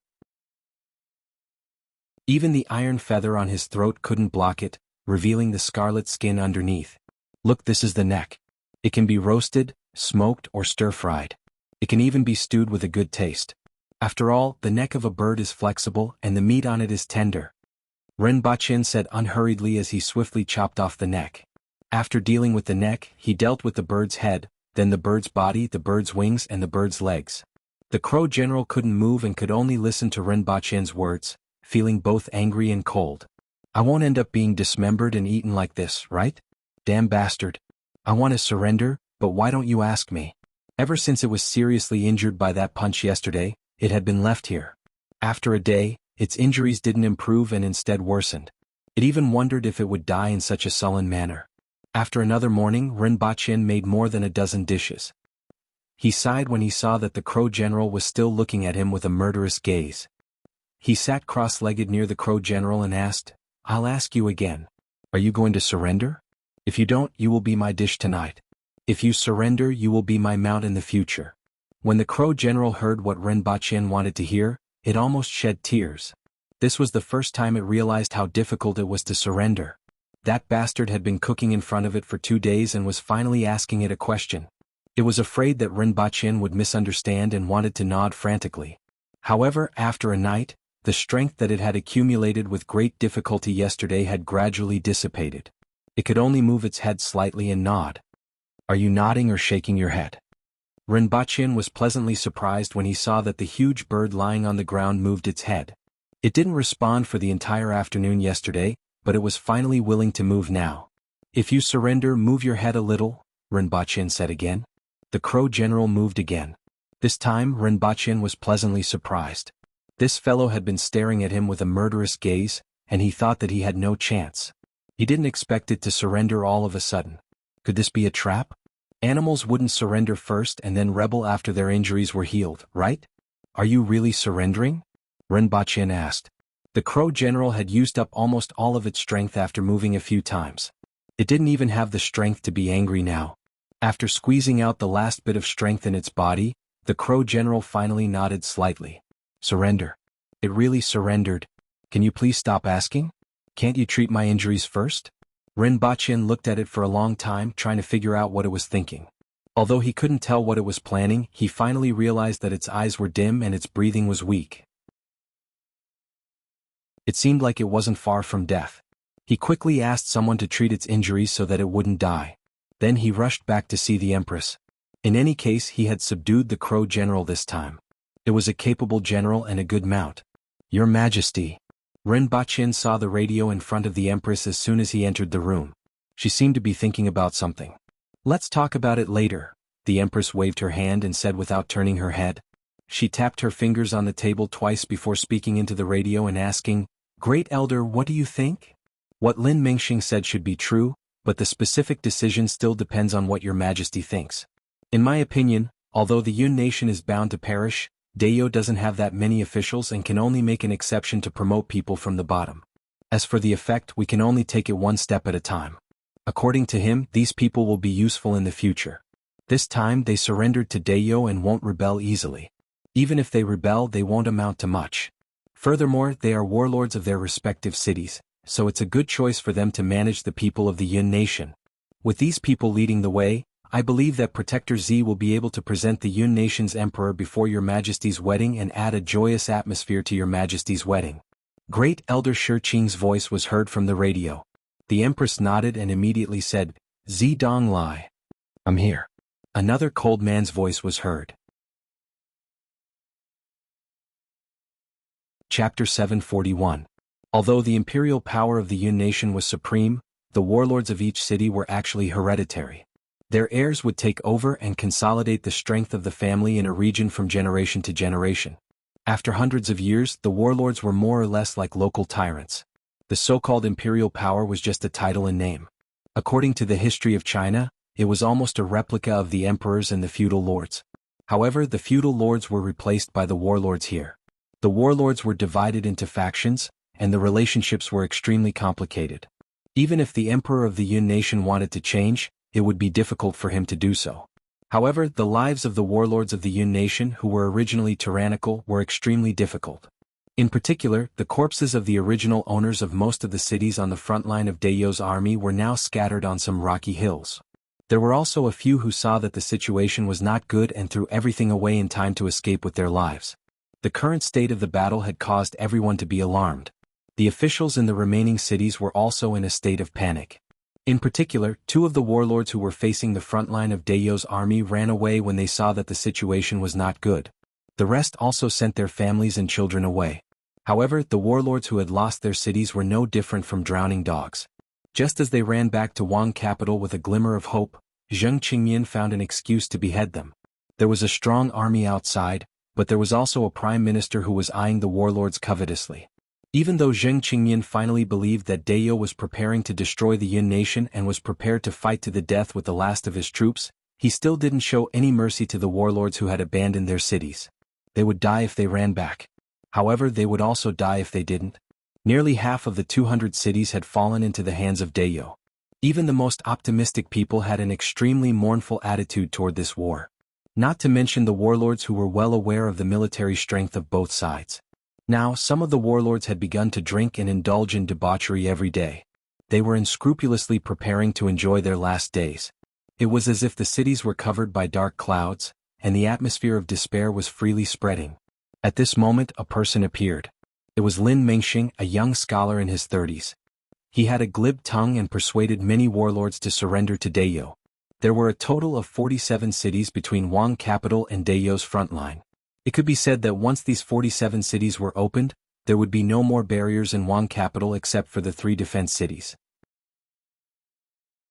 Given the current situation and the military strength of Dayo and the Yun nation, surrendering seemed to be a wise choice, but it wasn't. Many people had such thoughts but didn't implement them in the end. First, the Aboriginals had a bad reputation in the Yun nation. Secondly, surrendering to the non-human kind would be a stain that would go down in history. Their descendants wouldn't be able to raise their heads in the future. Secondly, there were people who wanted to surrender at the front lines, but at that time, when the enemy was at the city gates, how could Zidonglai accept it? Fourth, they still had to consider. Even if they were to Dayo. Now that there was a war, no one knew where those people had hidden themselves. But if they surrendered, they would have to bear the infamy of being cursed. Who knew when those experts would appear from somewhere and kill everyone in the city lord's mansion? They could even spread their chivalrous reputation among the people. As a result, the idea of surrendering was only in the minds of some people. However, Lin Mengxing somehow obtained some information about the current situation of Dayo's prisoner camps and used it to infer the changes in the Aboriginals. He convinced dozens of warlords and personally went to the front line to seek an audience with Zidonglai. After listening to the Empress, Rinpochian asked, "What's his purpose?" Hearing Rinpochian's question, the Empress's expression immediately became strange. "I heard that his teacher and a few of his fellow disciples were assassinated by Zheng Qingmian on their way to the capital." Rinpochian was speechless. If he remembered correctly, that was done by the people from the rearguard commandery. If that was the case, then the people from the rearguard commandery had really made a great contribution. Regardless of whether this person was telling the truth, it was fine as long as these people surrendered. So what if this person wanted to use this contribution as a way to advance? Dayo indeed lacked such talents. The Empress had similar thoughts. "I'm afraid this person has other plans and I don't like such people." Rinpochian felt that the Empress's preferences were normal. No matter who it was, they didn't like traitors. An official who is loyal but can't bring benefits to the people, or an official who has his own thoughts but can get things done. Which one do you want to use, Your Majesty? Rinpochian raised this question. In fact, this was a question that the Empress had to face sooner or later. In the past, there were only Aboriginals in the imperial court, and there weren't many other people that could be used. The Empress had never considered this question. The Aboriginals were said to be simple because of their straightforward temperament. On the other hand, Dayo was really poor and didn't have many colorful things to baptize them with. However, people would always change. It was the same for the Aboriginals. As Dayo changed bit by bit, every Aboriginal official had to undergo this baptism test. Not to mention the people from the Yun nation and the Jing tribe. The Empress would need to use them sooner or later. It wasn't a good thing to have the Aboriginals on top of the other races. Rinpochian simply took this opportunity to raise this question. The Empress pondered upon hearing Rinpochian's question. "Of course, I like loyal officials. However, if I can't satisfy both sides, I'll use the second option." "Is this what you mean?" the Empress said after thinking carefully. Rinpochian applauded and said, "As expected of Your Majesty, you understood immediately. You seem to like using these people? It has been like this since the beginning of the Jing tribe." The Empress looked at him. "Your Majesty, although the Aboriginals are loyal, there are many things that they can't do. Furthermore, we don't have too many of these powerless officials. We can't possibly send ordinary people over to be officials, right? That would definitely create a mess. His Majesty had to use these people. Whether it's for Dayo or for the people. Rinpoche immediately said. In all fairness, he did like to use people who weren't aboriginals. The aboriginals were indeed very powerful. However, this kind of power had nothing to do with construction. It was about destruction. What he wanted to do was construction. Those who weren't strong but were smarter than the people from the Jing tribe and the Yun nation would be more useful. However, this would inevitably lead to the gradual entry of non-aboriginals into the imperial court. When facing the powerful aboriginals, they would definitely band together. Such an outcome would make it easy for others to suspect him because he wasn't an aboriginal. Furthermore, he was the one who created that situation. This was something that he had long understood. I understand and I won't doubt you. The Empress sighed. How could she not understand? It was just that Dayo had always been the aboriginals' Dayo. This kind of life seemed to be about to change. Rinpoche held the Empress's palm and transferred his warmth to her. Chapter 742. Rinpoche stayed in the stronghold for a day and a half. Other than subduing the Black General, he also spent a day teaching the people in the stronghold how to make ice and smoke. It wasn't because the weather was unbearably hot, but because food was difficult to preserve. It was difficult for the villagers to store food, and if they didn't catch enough prey in a few days, the entire village would starve. This wasn't an isolated case. It wasn't just one or two villages, but the situation in most of the villages in the 60,000 mountains. Relatively speaking, Shangping village was closer to the forest pillar screen and Ye City, so the situation was better. It was said that the situation in the depths of the 60,000 mountains was better because the villages there were strong, and the prey there was also strong. The stronger the prey, the slower the energy dissipation in its body and the longer it could be preserved. Only the weaker villages that were further away from Ye City had it the hardest. Rinpoche simply taught them the method of making ice, told them how to find saltpeter, and told them to dig ice cellars. This way they could store more game that they hunted and take it out when their harvest was low. The people of Shangping village were shocked when they learned how to make ice and successfully made it. They had heard from people that there was ice in the depths of the 60,000 mountains, but they only treated it as a strange story. They didn't expect to be able to make something that emitted cold air. Then they were ecstatic. With this thing, meat could be stored for a long time. Everyone looked at Rinpoche with a completely different attitude. There was a trace of kindness in their eyes. The thinking of these aboriginals was very simple. Whoever had the biggest fist would be respected. Whoever could give them a good life would also be respected. Furthermore, Rinpoche's current strength wasn't considered weak. Although he was still far from the Empress, he was considered pretty good compared to the ordinary aboriginals. He immediately gained a lot of goodwill by teaching them the method of making ice. Compared to the time he had spent in Lan City, a simple method of making ice here was enough to make everyone in the village look at him warmly. The girls in the village also began to throw flirtatious glances at him. Even though it was just a stronghold, the aboriginal women had strong and healthy bodies. Their skin was as smooth as satin, and their looks were above average, which made him rather happy. Unfortunately, this situation only lasted for a moment before the team set off again. After that, the Empress, Rinpoche, and the rest passed by dozens of villages. Other than Shangping village, where they stayed for a longer period of time, they stayed at the other villages for at most one night or only for a short while. They stayed at the graveyard near the village for a short while, doing the same things and saying the same things as they did at Shangping village. The result was the same. In every village, after the Empress said those words to the graveyard's gravestones, the tree branches stuck into the water as if they were stuck into gravel. After her hands left, they didn't move at all. That was the acknowledgement and answer of the deceased ancestors to the Empress. There were no soul-stirring promises, only tree branches standing in the water. During this time, the Crow General had finally recovered from its injuries. It behaved itself and didn't even try to escape. It was just that when she looked at Rinpoche, she always had a strange expression. It was as if there was a mixture of hatred and other emotions in her eyes. She didn't like him at all. This puzzled Rinpoche. The one who hid it was the Empress, and the one who saved it was Rinpoche. In the end, when it saw the Empress, it behaved itself and didn't like Rinpoche. Could it be that these ferocious beasts only recognized fists?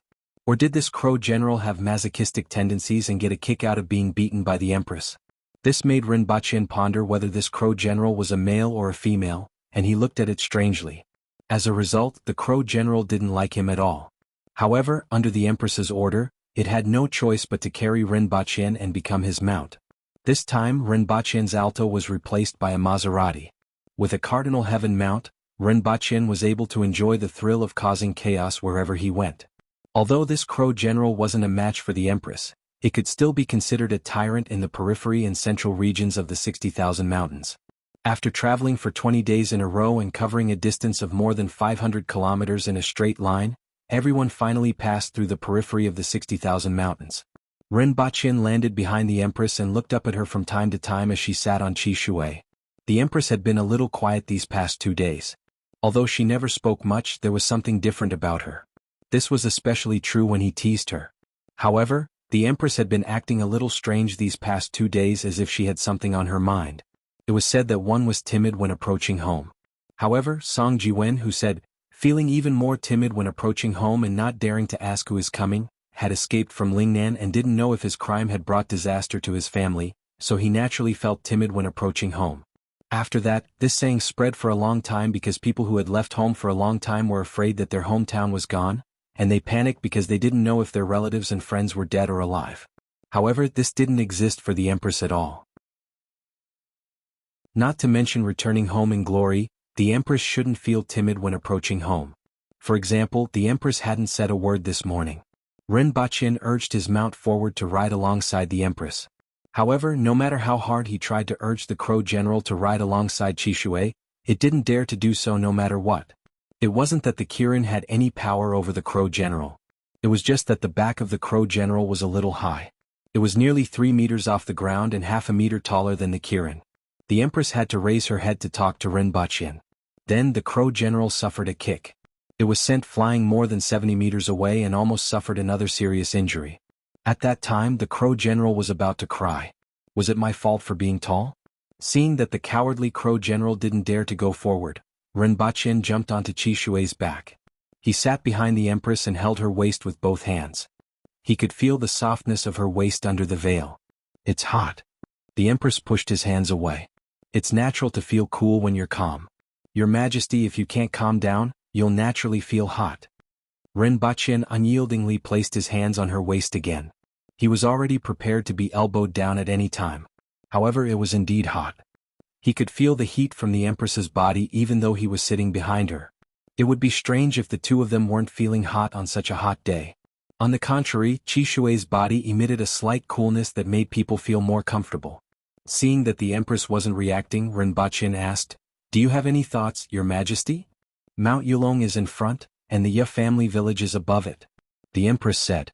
The name of the first emperor was Yapeng, and the Ya family village was the ancestor of the royal family. "Your Majesty, you haven't been back for a long time, so you should be smiling more.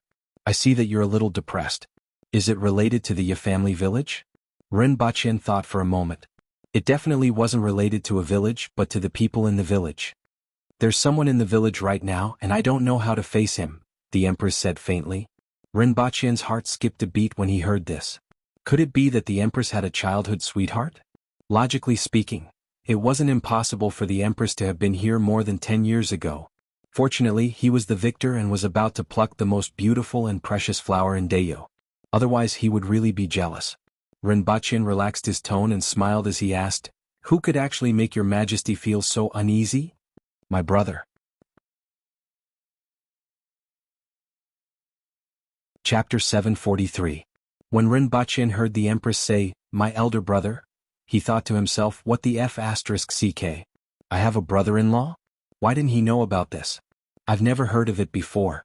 Speaking of which, the previous emperor actually had an heir? Or son? How did the Empress ascend the throne? Naturally, Rinpoche didn't know that before the Empress brought him to Great Xia, she had left a message for the officials to bring another person back if she couldn't make it back. If he hadn't fainted at that time, he might have been able to make some guesses. But he didn't hear it at that time, and he didn't hear anyone mention it after that, so he didn't think there was such a person. After all, this wasn't a matriarchal society. The Empress, who was a woman, had become the Empress of Deyo. He naturally assumed that the previous emperor only had one son, Qi Zixiao. However, at this moment the Empress actually mentioned his brother-in-law. Furthermore, he had never heard of it before. It was as if a monkey had jumped out from a crack in a rock, which shocked Rinpoche. "Your Majesty, Is he your biological son? Rinpoche couldn't help but ask after recovering from his shock. Bang!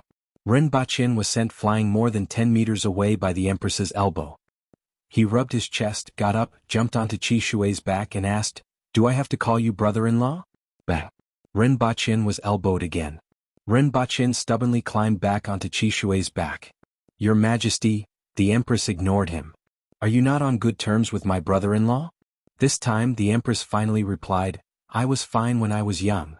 Just as he was about to listen to what she was going to say, the Empress shut her mouth again. She stared blankly into the distance, lost in thought. No one knew what she was thinking about. Seeing that the Empress didn't say anything, Rinpoche pondered whether he should treat his brother-in-law warmly or coldly. According to the Empress, their relationship was good when they were young, but it seemed like it wasn't good now. If he was too enthusiastic, the Empress might not be happy. However, if Rinpoche was indifferent, the Empress would probably still be unhappy if Rinpoche was indifferent to her brother-in-law. After all, the Empress still had feelings for him. It could be seen from her uneasiness these 2 days. To be able to make someone like the Empress feel uneasy, even if they were related by blood, it still proved something. No matter what he did, it didn't seem to work. This was a suicidal question. During the lunch break, Rinpoche went to the winged cavalry to ask about his brother-in-law in a roundabout way. However, when everyone heard what he wanted to ask, their expressions immediately changed and they shut their mouths. This piqued Rinpoche's curiosity. What kind of person could actually cause these burly winged cavalry warriors to turn pale at the mention of him? In the end, he finally heard something from his student. The Empress did have an elder brother. He was called Qi. As for the rest, there were only 2 things. Firstly, it was said that he was an extremely bloodthirsty person. Previously, he was the one overseeing the protectorate of the Northeast. Secondly, he had assassinated the previous emperor. Even his own students didn't know the specifics. They had only heard about it by chance. The results of his inquiries made Rinpoche a little fearful of this brother-in-law whom he had never met before. He didn't seem easy to deal with. "I'll just play it by ear." However, these 2 pieces of information answered his previous doubts. Mount Jade Dragon was also called Mount Kunlong. If one looked at it from above, Mount Jade Dragon looked like a dragon lying on the ground, and the surrounding mountains were like cages for this dragon. The dragon's head faced the outside of the 60,000 mountains as if it wanted to break free at any time. When it was close to evening, everyone finally arrived at the foot of Mount Jade Dragon. However, just as they reached the foot of the mountain, the winged cavalry warriors who were leading the way stopped. There seemed to be a little chaos at the front of the group, and there were noises coming from the front. A moment later, someone came to the Empress and reported, "Your Majesty, there are people blocking the way." The Empress was silent for a while before driving Qi Shui forward. Rinpoche followed behind on the Crow General and saw the person who made the entire group stop. It was a burly man in a green robe. He had a square face, an unkempt beard, and his hair was simply combed into a bun. He looked very different from ordinary aboriginals. His green robe was very clean, but it had turned white and looked very old. Upon closer inspection, this burly man was actually a little thin, but he had a big frame and gave off a strong feeling. Upon closer inspection, his green robe was a little empty, as if it was a size too big. More importantly, this man didn't have legs and there was nothing under his robe. He was using 2 crutches to support his body. Even so, this man was just standing there calmly, but he had an indomitable aura that made people not dare to offend him. It was no wonder that the winged cavalry didn't dare to be rude and stopped to report to the Empress. Perhaps it had something to do with this man's identity. Rinpoche guessed that this man was most likely his brother-in-law. The Empress sat on Qi Shui and looked at that man for a while with a complicated expression on her face.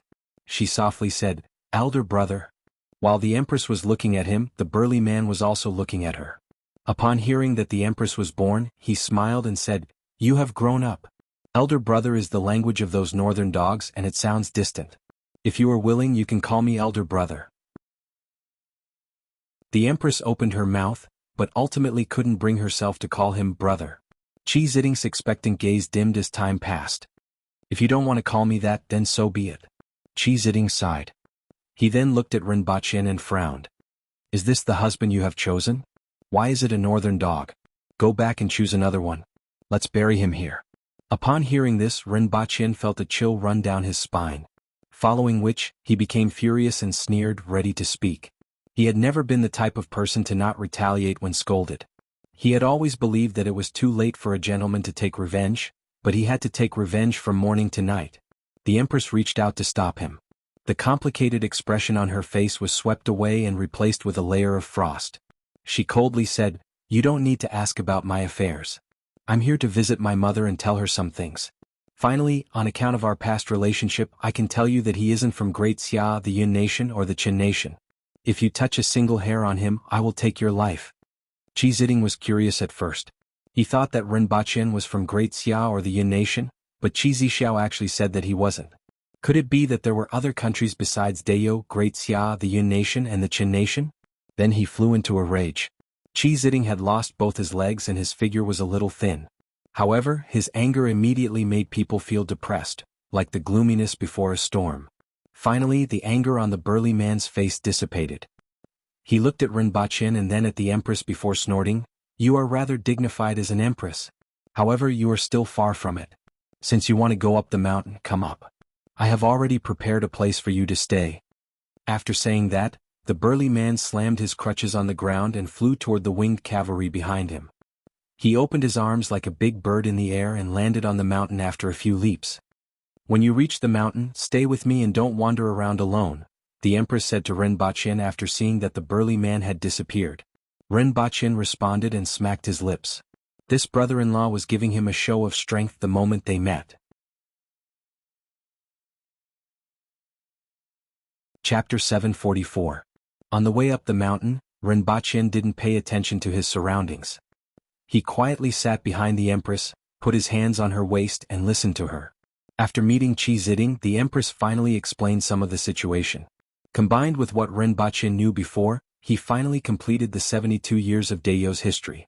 Back then, Yapeng changed the imperial family surname to Qi in remembrance of the person who single-handedly destroyed the Hao nation and then committed suicide. This matter naturally wasn't as simple as it seemed on the surface, and there were some other reasons that weren't known to outsiders. Putting this aside, Yapeng changed his name to Qi Peng. Previously, the Hao nation poisoned the salt underground in the 60,000 mountains, and the Qi family suffered heavy casualties. Yapeng's family only had a 7-year-old child who survived. The child who survived was the Empress's father, Qiyinghao. Qiyinghao disappeared 9 years ago, and the Empress succeeded the throne when she was only 16 years old. At that time, Qi Ziding was 41 years old. However, a year before that, something happened to Qi Ziding. At that time, Qi Ziding was the Protector General of the Northeast and the 5th most powerful expert in the world. He was famous for his ruthlessness and bloodthirstiness. Qi Ziding's reputation in the Yun nation could be said to stop children from crying at night due to his outstanding military exploits. Qi Ziding's prestige among the people of Dayo wasn't low either. However, both success and failure were due to Xiao He. It was precisely because of his bloodthirsty nature that he was extremely prominent as a general in charge of guarding a region. However, if he were to become the emperor of a nation with his temperament, it would not take long for Dayo to be filled with complaints. In fact, many of the generals and soldiers in the Protectorate of the Northeast were already complaining under the pressure of Qi Ziding. However, Qi Ziding still went his own way and blindly suppressed them. It was under these circumstances that Qiyinghao chose the Empress as the next emperor. What happened next was what Rinpochen heard. Qi Ziding took advantage of Qiyinghao's birthday celebration to return to the palace and attempted to assassinate the emperor on the night of the banquet. His legs were chopped off on the spot. Qiyinghao didn't kill him and only drove him back to the 60,000 mountains. The next year, Qiyinghao disappeared, and the empress succeeded the throne as a woman. The empress spoke to Rinpochen and said faintly, "Actually, my brother treated me well when I was little and would always bring me some interesting things. I think he also has feelings for His Majesty." Rinpochen thought about Qi Ziding's performance just now and whispered behind the empress.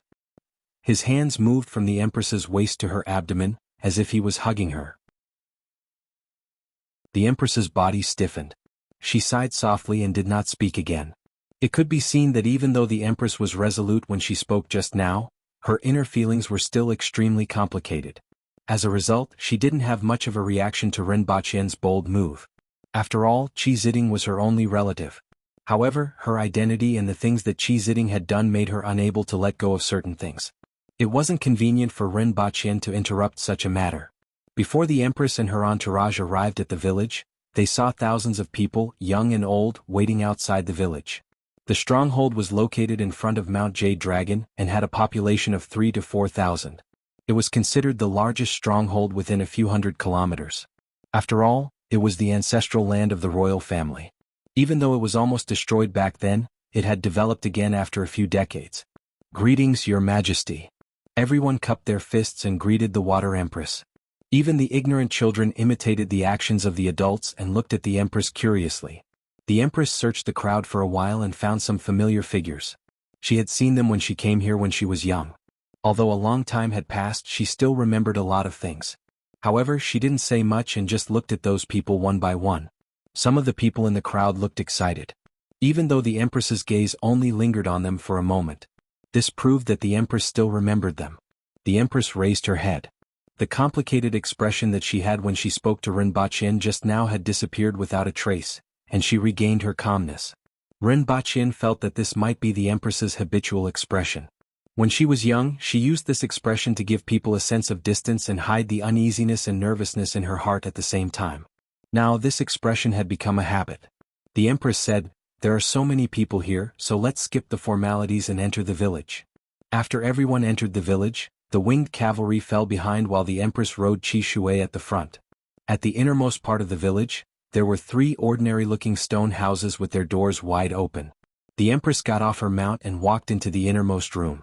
There were many odd-looking stones on the table. "Is this the room that Your Majesty used to live in?" Rinpoche sized up the room. It was very high and was about 4 meters tall. There was a wooden bed, a table, a few chairs and a cabinet inside. Other than these there was nothing else. The room didn't look like it was occupied, but it was very clean. Qi Ziding must have gotten someone to clean it. "I lived here for half a year." The Empress picked up a monkey-shaped stone from the table and played with it. "I saw this in the mountains and found it interesting, so I picked it up. I didn't expect it to still be here after so many years." "Your Majesty actually picked up a heart-shaped stone." Rinpoche picked up a stone and laughed. In Deo, this kind of heart-shaped stone didn't have the same meaning as it did on Earth. He didn't expect the Empress to have collected one. The Empress had a strange look on her face. She hesitated for a while and said embarrassedly, "When I was young, I thought this looked like a butt." Cough cough. Rinpoche almost choked on his saliva. Very quickly, Rinpoche discovered something new. He actually found a pair of small hammers in the corner of the wall. The heads of the hammers were made of animal bones and the handles were made of wood. The hammers were probably only held by a 6 or 7-year-old child. He didn't see this pair of hammers because they were blocked by a chair. "This pair of hammers also belongs to Your Majesty?" "My elder brother uses a pair of hammers. I have admired him since I was young and pestered him to teach me a set of hammer techniques," the Empress said. "Unfortunately, I can't use hammers anymore." A voice came from outside the door. The walking stick made a clattering sound as it hit the ground. Qi Ziding wanted to come in with his walking stick, but was stopped by the winged cavalry. His face immediately darkened and said, "Gong Zheng, you are really bold to even stop me." "Let him in," the Empress said. Since the Empress had spoken, no one stopped him. Gong Zheng cupped his fists at Qi Ziding and retreated to the side. Qi Ziding entered the house with his walking stick and looked at the Empress. "This house has been looked after for so many years. When I heard that you were coming, I got someone to clean it up. You came back just in time. A few days ago they hunted a flower camel. You won't be able to eat it in the palace, so you can have a feast tonight." The Empress turned to look at him and said, "Thank you, elder brother. I will get someone to call you when the time comes." Qi Ziding looked at Rinpoche and said, "For Xiaoya's sake, you can come as well." After Qi Ziding left, Rinpoche smiled and said, "Xiaoya?" The Empress was a little embarrassed. No one had mentioned this name for many years and she didn't expect him to hear it now. "It's the meaning of prosperity, right?" The previous emperor was rather scholarly. Rinpoche said. The Empress snorted and didn't say that she was actually called Xiaoya because her teeth were small and the gap between her incisors was big. That was why she got this nickname. If Rinpoche knew about this, she didn't know what he would say. "Are you going to see Mother tomorrow?" Rinpoche's words lingered in his mouth before he said those 2 words. After all, he was a good young man of the new era. Although he was used to calling her Your Majesty, he still wasn't used to calling her Mother. "Our marriage has been decided, so it's not inappropriate for you to call me Mother," the Empress said when she noticed that Rinpoche had a pause in his speech. Rinpoche looked around the house and saw that there was only one bed. He laughed and said, "Previously, Your Majesty said that I can't leave your side when we are in the village. This is the only bed here." Are we going to share the same bed tonight?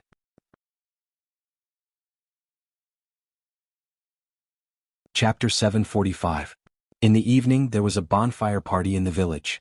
However, this party was for the other people in the village. The Empress and Rinpoche were called to a room by Qi Ziding. Before Rinpoche entered the room, he saw someone taking care of the flower camel, or rather, the flower camel. It was a 3-meter-long black scorpion-like creature with a cluster of red and white flowers growing on its back. Rinpoche was amazed.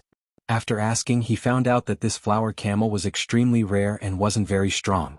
It usually dug a hole in it, and the flowers on its back would give off whims to attract insects and small animals that preyed on them. Sometimes, it would also attract the young of large animals that were playing with butterflies. These small animals were its food. After entering the room, they saw a small table. Qi Ziding was sitting in the innermost seat with his walking stick by his hand. Although he was facing the Empress of Dayo, he didn't seem to have any intention of giving way. He just smiled at the Empress. "I know you don't like noise. Let's eat here. They can eat their food and we can eat ours." As for Rinpoche, he simply ignored him.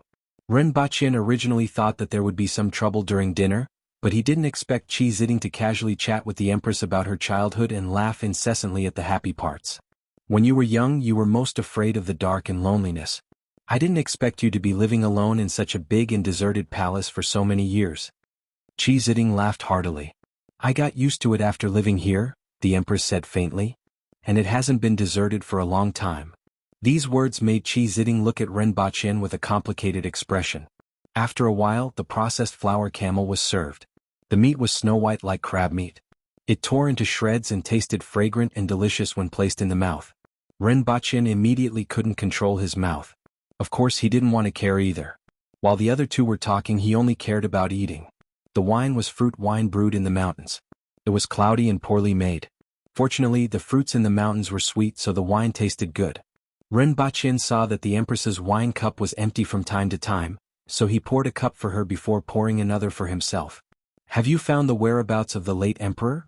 the Empress asked after half a round of wine. There were not many records of the late emperor. At that time, the people who knew the truth had also left. Until now, the Empress still didn't know why they suddenly left. Or rather, no one knew, but everyone wanted to know. Although Qi Ziding had gone through so many things and had lost his legs, it was impossible for him to return to the 60,000 mountains without searching for the late emperor. "I searched in that direction for 2 years. I passed through the deepest village and climbed the highest mountain. I found some traces and corpses. Even Cardinal Heaven experts found it difficult to defeat the ferocious beasts we encountered later on. Even I had to be careful. Until I saw those things that weren't human. I had no choice but to retreat. Something that looks like a human but isn't." Rinpoche suddenly raised his head. This was the second time he heard this phrase. The first time was from Qingyun Sword. In other words, Qingyun Sword's master had entered the 60,000 mountains and returned with serious injuries. He had left a message for Qingyun Sword to be careful of those things that looked like humans but were not. Back then, these words had caught his attention, so he had always kept them in mind. Qi Ziding's words immediately reminded him. Both of them looked at him in surprise. The Empress asked in a low voice, "What do you know?" "Lin Xiaola." Rinpoche answered directly. The Empress understood after hearing this. At the same time, Rinpoche was wondering where Lin Xiaola was sleeping now. Qi Ziding grinned, revealing an unfathomable smile. "Lin Xiaola is the little girl that Lin Yuhuan picked up back then, right? No one knows her background, but I've finally figured it out this time." "What is it?" Rinpoche and the Empress looked up. "It might be something called a chinchilla." Pfft. Rinpoche almost spat. "Chinchilla? The kind that looks like a rabbit and is especially fat?" "Ah, it doesn't look like it. Tomorrow I'll buy a box of chinchillas to keep as pets." Both of them looked at him strangely. Rinpoche quickly waved his hand and said, "It's okay. We also have an animal called a chinchilla, but it shouldn't be the same kind." Rinpoche thought about it and realized that Librarian Lin's name was Lin Yuhuan, which was a rather free and easy name.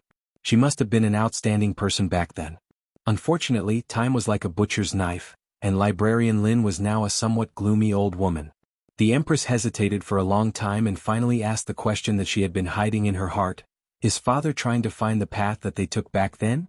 Don't think too much about it. Don't try to find out where grandfather went back then, Qi Ziding advised.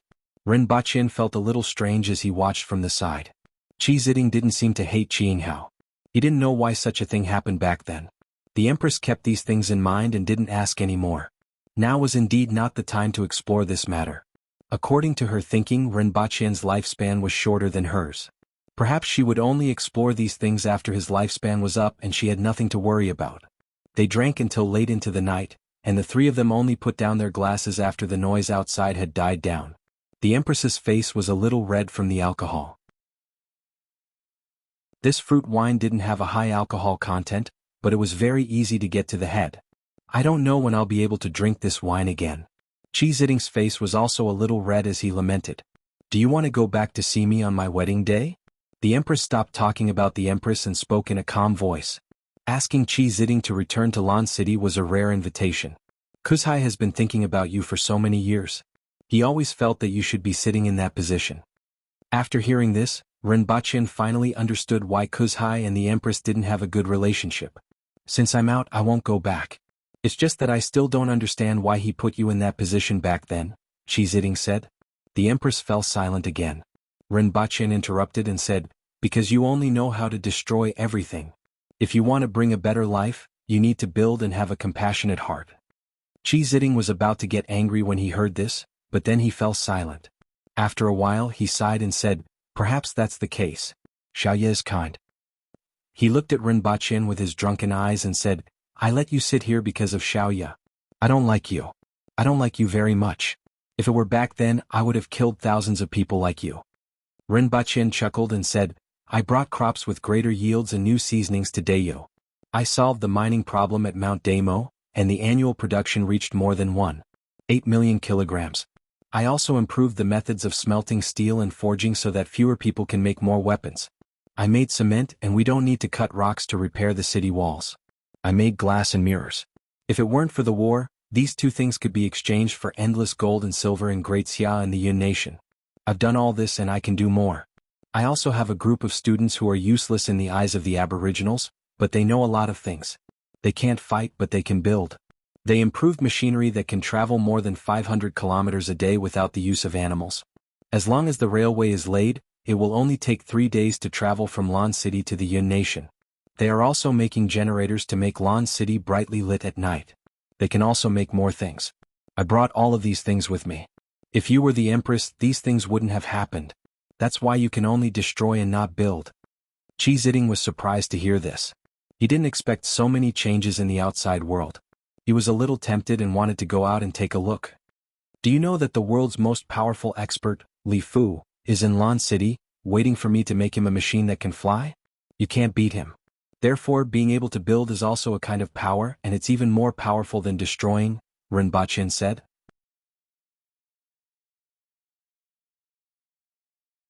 Chapter 746.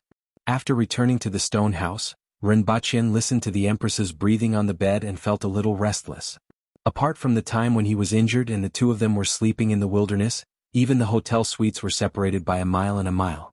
It was rare for them to be so close. Your Majesty, he called out softly. What's the matter? The Empress's voice came from the bed. I just suddenly thought of it. Ru Xian and Lin Xiaola have been in the palace for a long time, so they don't seem to know much about gender. However, your Majesty is very polite and guarded against it. Who taught you this? Rinpoche looked puzzled and had a mischievous smile on his face. Isn't it normal? The Empress asked. Rinpoche stroked his chin and said, It's normal, but I feel that.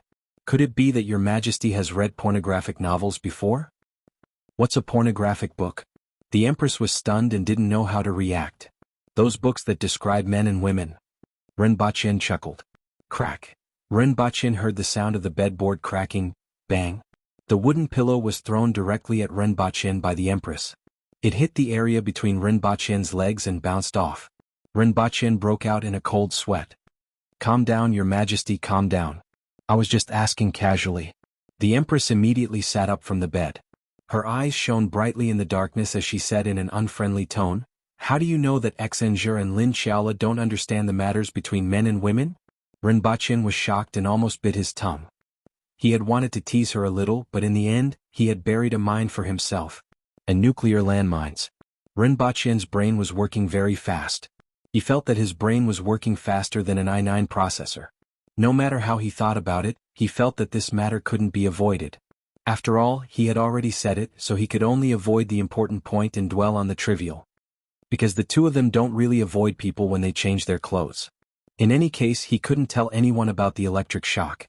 The electric shock was nothing, but Xenge's reaction made him feel exceptionally guilty. Have you seen it before? The Empress asked coldly. When Her Majesty returned to Earth, she threw the two of them to me. I threw them clothes, but they changed on the spot and gave me a fright. Rinpoche said honestly. You really can't blame me for this. I was also shocked at the time. What he said was true. If the Empress asked, he could also confirm it. In any case, he didn't do anything. The Empress groaned softly, lay back on the bed and stared at the ceiling. Rinpoche turned around, sat up and looked at the Empress on the bed.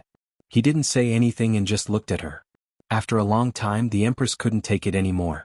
She looked at him from the corner of her eyes and asked, "What are you looking at?"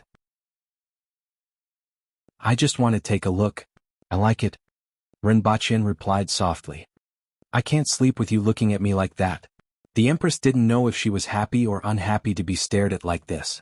She felt uncomfortable all over, but when she heard those words, she didn't hate it. "Since you can't sleep, let's talk." Rinpoche's mouth twitched and almost suggested truth or dare. It wasn't easy for him to dispel this suicidal idea. "Haven't you said enough during the day?"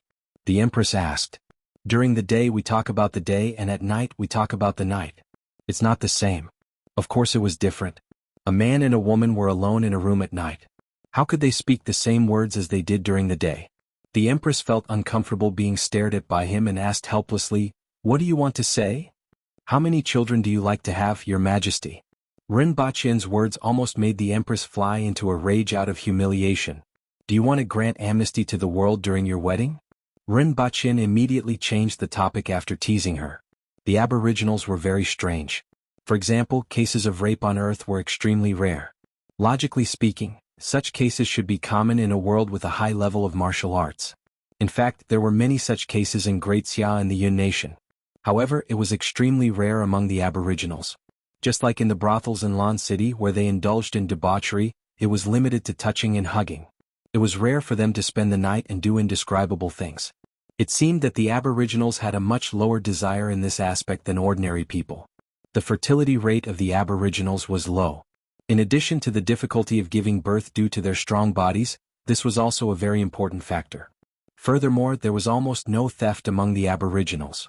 The most common crime of the Aboriginals was to cause serious injury or death in fights. Generally, the punishment for a fight was 3 whips. The barbed tail whips would immediately make things ugly. However, if they caused serious injury or death, they would be sentenced to 6 to 5 years in prison. If they deliberately killed someone, the punishment would range from 10 years to beheading, depending on the severity of the situation. However, such cases were extremely rare.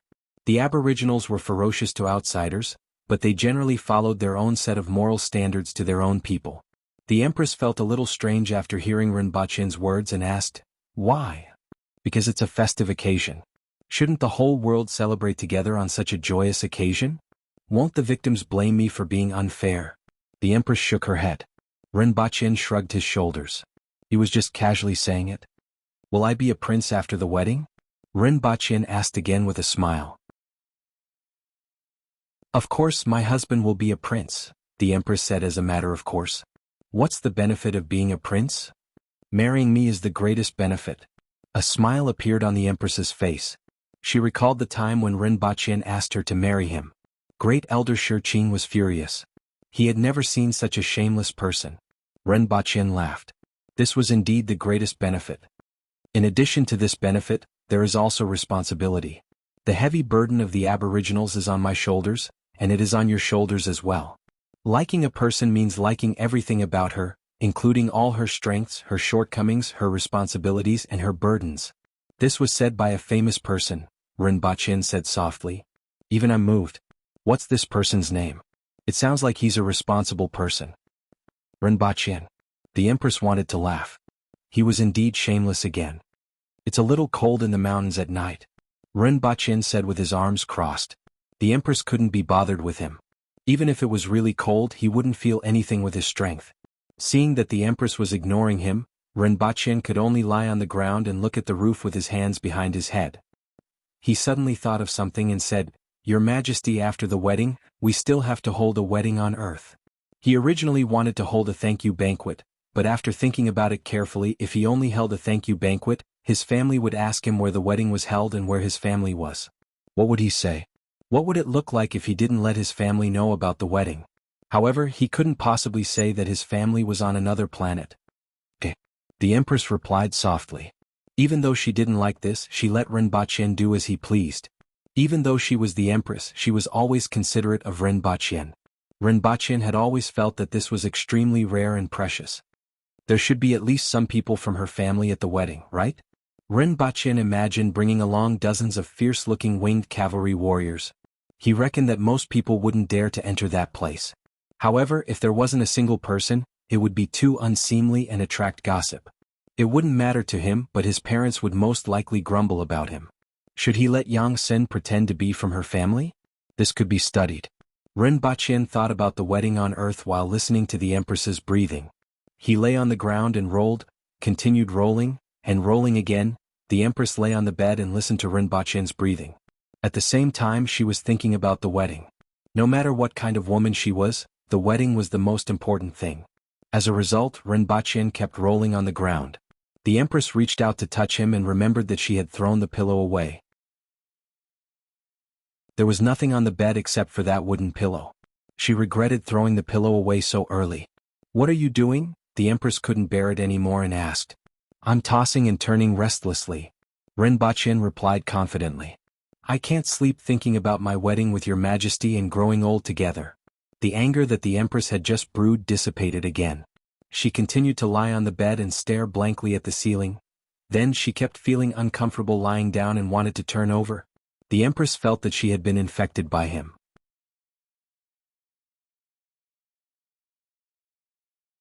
Chapter 747. The next morning, Rinpoche went out while yawning. He was about to go to bed, but the Empress kept tossing and turning on the bed, causing him to be unable to fall asleep. If it weren't for his strength, he would probably have dark circles under his eyes this morning. He went out while yawning. Qing Yuan and Hong Wan entered the room with a basin while sneaking glances at him. He knew without asking that they were overthinking things. Rinpoche walked a few steps in the village and heard shouts coming from afar. He looked in the direction of the sound and saw hundreds of strong men practicing martial arts in an open space. Their movements were very familiar, the fist of death. Qi Ziding leaned on his walking stick and scolded, "Haven't you had breakfast? All of you are so weak. If you were like this under my command back then, I would have beheaded you long ago." As he scolded, he used his walking stick to pick up a few stones and hit them on their heads. "If you continue to be so weak, I will beat you to death first so that you don't look like an eyesore." Rinpoche felt that Qi Ziding was indirectly scolding them. Even the weakest of them were much better than him. Forget it, he wouldn't lower himself to his level. After watching from afar for a while, he strolled back to have breakfast. Breakfast was a soup of meat and wild vegetables. It had a strong aroma that whetted one's appetite. However, the wild vegetables tasted a little bitter and fragrant. It was somewhat similar to a type of wild vegetable that was eaten in the Northeast in early May every year, thorn tender shoots. Next time, try making some bird's mayonnaise or frying it with flour. It should taste good, Rinpoche said vaguely as he swallowed the meat soup. "Do it if you want. The Imperial Kitchen doesn't know how to," the Empress said while holding a bowl. The Empress's manners were much better than his, but she ate faster than him. Her wooden bowl was filled to the brim, and she tilted her head and poured all the soup into it. Her actions were pleasing to the eye. Rinpoche figured out the reason for this. Good looks were good in everything. No matter which world it was, looks were the most important. Just look at Zhuge Liang and Pang Tong. Zhuge Liang was 8 feet tall, had a jade-like face, wore a silk scarf on his head and wore a crane cloak. He looked like an immortal. Looking at Pang Tong again, he had thick eyebrows and a raised nose, a black face with a short beard and a strange face. The Crouching Dragon and Phoenix Jr. were comparable in terms of talent, but the treatment they received was completely different. If Pang Tong were to change his appearance to that of Zhuge Liang, even if he was arrogant, others would think that he was only arrogant because he was talented. Sunlight shone in through the window, sprinkling a layer of vibrant sunshine in the room. The stone house was very tall, but it was not big. They could touch the bed just by turning around. It was just right for the two of them. It was much more comfortable than the empty bedroom. After breakfast, there was already someone waiting outside. It was a well-dressed man in his 30s. When he saw the Empress, he was a little perturbed and stammered, "Your Majesty, Commander Qi asked me to bring you up the mountain. He said that your Majesty hasn't been there for a long time and it's easy for you to get lost." "Commander? Brother, do you still hold a position in the village?" the Empress asked pleasantly. Yesterday afternoon, the two of them had been at loggerheads the moment they met, but after dinner, things had eased up quite a bit. "Commander Qi is the leader of the hunting team," the man said with a simple and honest face. "He can't stay idle." The Empress smiled and the man was stunned. "Let's go." The cemetery of the Qi family wasn't at the back of the village, but on Mount Yulong where the dragon's head was. Ren Baqian didn't know anything about geomancy and didn't know what would happen if the cemetery was placed on the dragon's head. However, after so many years there was an emperor. It seemed that the geomancy here wasn't bad. Along the way, Ren Baqian picked a lot of white flowers and wove them into a wreath. "What are you doing?" The Empress saw that he had wove a bunch of flowers into a wreath and didn't understand. "This is the first time I'm meeting my mother-in-law, so I need some gifts. I don't know what she likes, but I don't think she hates flowers, right?" Ren Baqian raised his head and smiled. He wasn't paying attention and his hand was pricked again. However, his skin was rough now, so he didn't care. When the Empress looked at him, her gaze was gentle. "You are very considerate." "I'm a polite person." Ren Baqian laughed. After climbing up Mount Yulong, they walked along a small path to the top of the dragon's head. In front of them was an open space. From here they could overlook the entire front, including the Ye family village, the surrounding terrain, and the overlapping mountain ranges in the distance. The scenery was boundless. At a glance they couldn't tell how many graves there were. Under each pile of stones was evidence of the existence of a person. Some seemed to be frequented, and the weeds in the vicinity were pulled out cleanly. Some were untended and had long been buried by weeds. One wouldn't be able to see them if they didn't step on them. The Empress's mother's grave was in a corner. Even though she was the Empress, it was only one size bigger than an ordinary grave. The stones were of better quality, and they were all hand-picked white stones. The surroundings were very clean and it seemed like it was cleaned frequently. "All of you can leave." The Empress waved at the people behind her and chased them away. Then she said to Ren Baqian, "Come with me. It seems that my mother-in-law likes white," Ren Baqian said as he looked at the pile of white stones in the grave. "I haven't seen it before, but they said that my mother likes white." The Empress nodded. "In that case I've chosen the right flowers." Ren Baqian laughed. The wreath in his hand was made of white flowers. The Empress ignored him, stood in front of the grave and said softly, "I've come to see you again. I've grown up." After saying this, the Empress paused for a moment before pulling Ren Baqian to her side and saying, "It's him. In a few months I'll be getting married to him. He's not from Dayo, Great Xia, the Yin nation or the Qin nation. I don't think you care about this." "Hello, mother-in-law," Ren Baqian said respectfully as he placed the wreath on the stones. "He's a little cunning, lazy, afraid of suffering, afraid of being tired, and glib.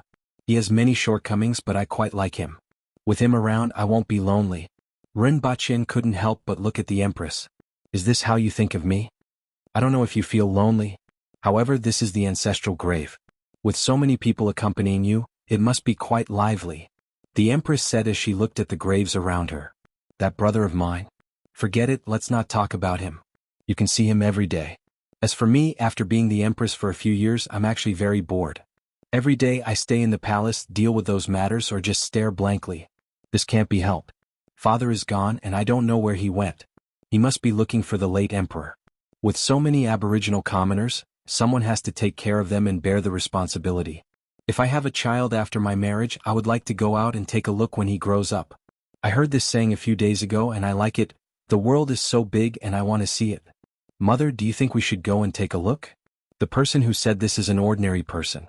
He can put down everything and take a look, but as the Empress, I can't do that. The Empress had a lot to say. After talking to the grave for a long time, she simply sat on the ground and asked, "Do you drink wine? I heard that you like it, so I brought wine this time." Ren Baqian immediately went to the winged cavalry and brought a few bottles of wine. He handed one to the Empress and opened another bottle in front of the grave.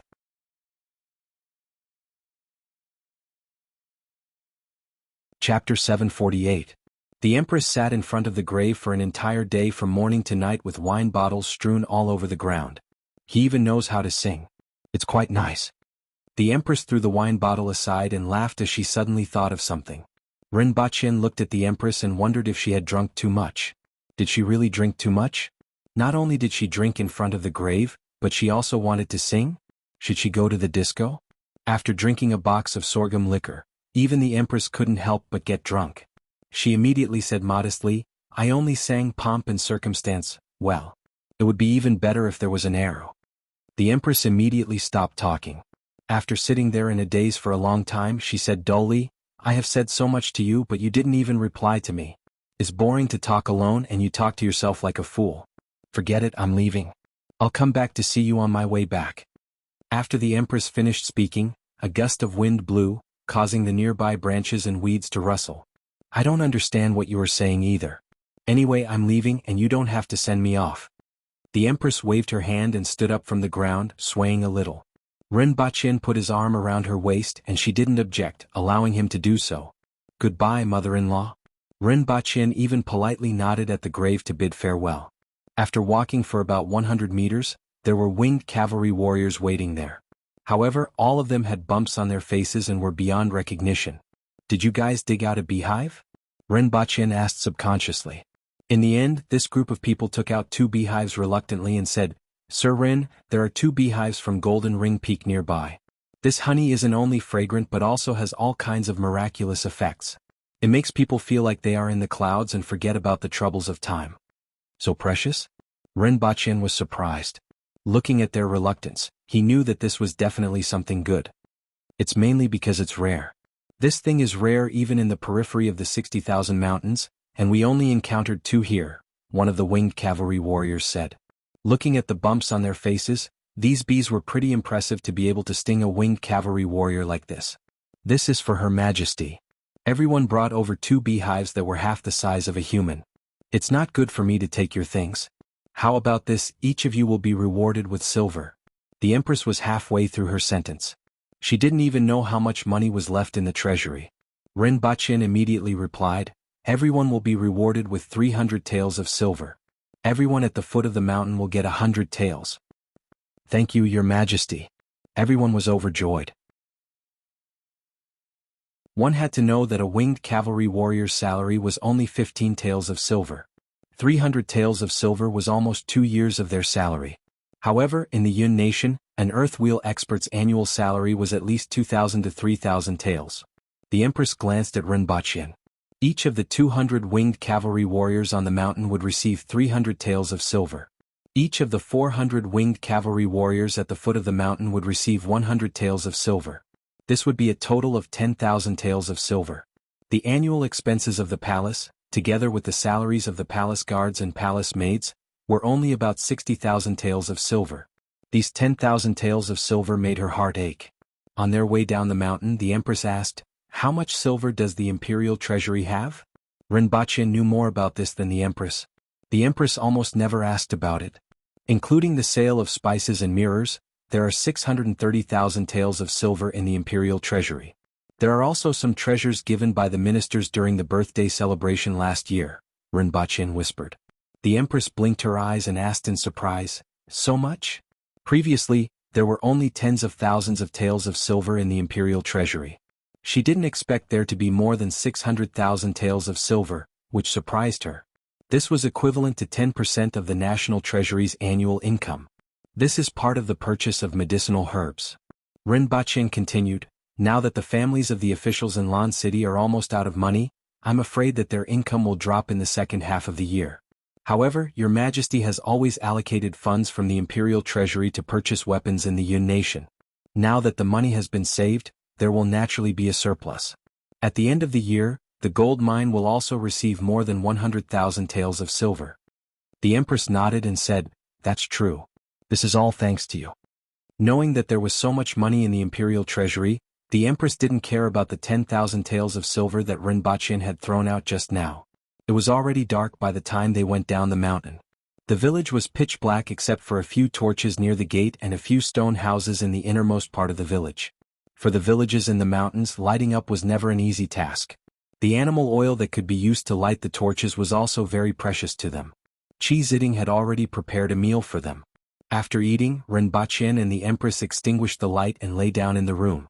One of them was still on the bed and the other on the floor. Not long after, Rinpoche heard the empress's breathing stabilize. It seemed like she was fast asleep. She didn't sleep much last night, but it wasn't a big deal for her. However, after speaking in front of the grave for the entire day, the empress had exhausted a lot of her mental energy. After a day she was a little tired. Rinpoche was originally very sleepy, but he couldn't fall asleep after lying down. He simply got up from the floor and sat at the table. He supported his chin with one hand and looked at the empress's silhouette in the dark. Although there was only a little moonlight shining in from outside, with the improvement of his strength, he could see more clearly than ordinary people in the dim light. He could even see the empress's appearance and the rise and fall of her chest as she breathed. Sure enough, good-looking people looked good when they slept. Beauty is in the eye of the beholder, but the empress was originally a beauty. He wanted to climb into bed, but was afraid of being kicked off. Rinpoche's thoughts ran wild. He wanted to laugh when he thought of the empress talking about family matters in front of the grave during the day. He felt that the empress was quite cute when she looked like that. On the bed, the empress felt uncomfortable being stared at by Rinpoche. In fact, she had already woken up when he got up. However, she wanted to see what he was going to do, so she didn't say anything. In the end, he sat in front of the table and kept looking at her. As he looked at her, he even laughed. She didn't know what he was thinking about.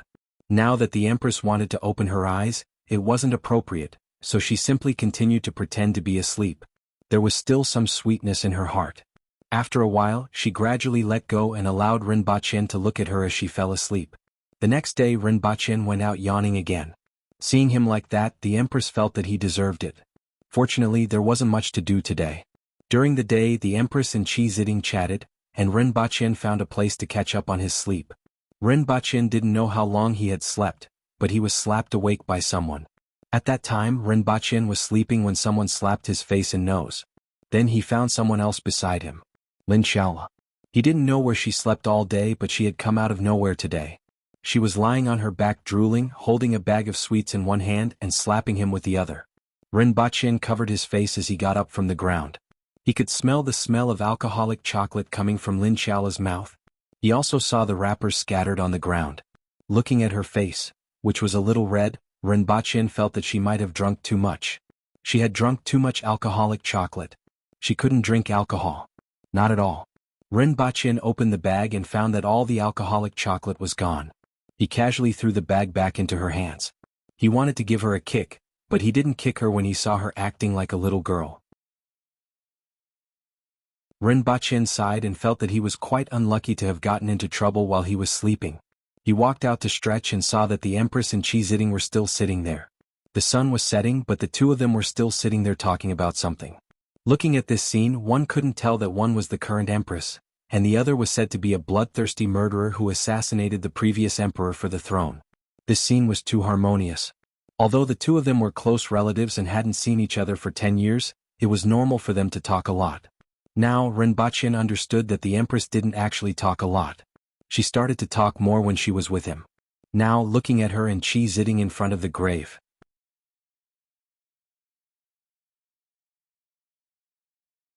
Chapter 749. At night, a small bowl of amber-colored viscous liquid was placed in front of Rinpoche. It emitted a tempting and sweet fragrance. The sweet scent of flowers filled the entire house. It could even be smelled from outside the house, making people salivate. When the scent reached the nose, it was as if it could reach the brain. It made people feel light all over and swept away any fatigue. It was a nest of honey from the golden ring bees. 2 honeycombs, which were half the size of a human, were cut open and filled a jar of this honey. A bowl of this honey was worth thousands of gold taels in the Yin nation, not to mention this jar. After careful calculation, Rinpoche's 100,000 taels of silver were well spent, and he even gained the favor of many winged cavalry warriors. The two of them sat quietly at the table with a wooden bowl in front of them. Both of them stared at the bowls in front of them as if they were doing some kind of pre-meal ritual. Rinpoche remembered someone saying that life should have a sense of ritual and that ordinary life would feel different. However, the difference was that the empress had half a bowl of honey while he only had half a bowl. Although this honey was precious, he couldn't eat too much with his current strength. "Can you eat it?" the empress asked without looking up. If Rinpoche hadn't stopped her, she wouldn't have been able to hold back. This was her favorite dessert.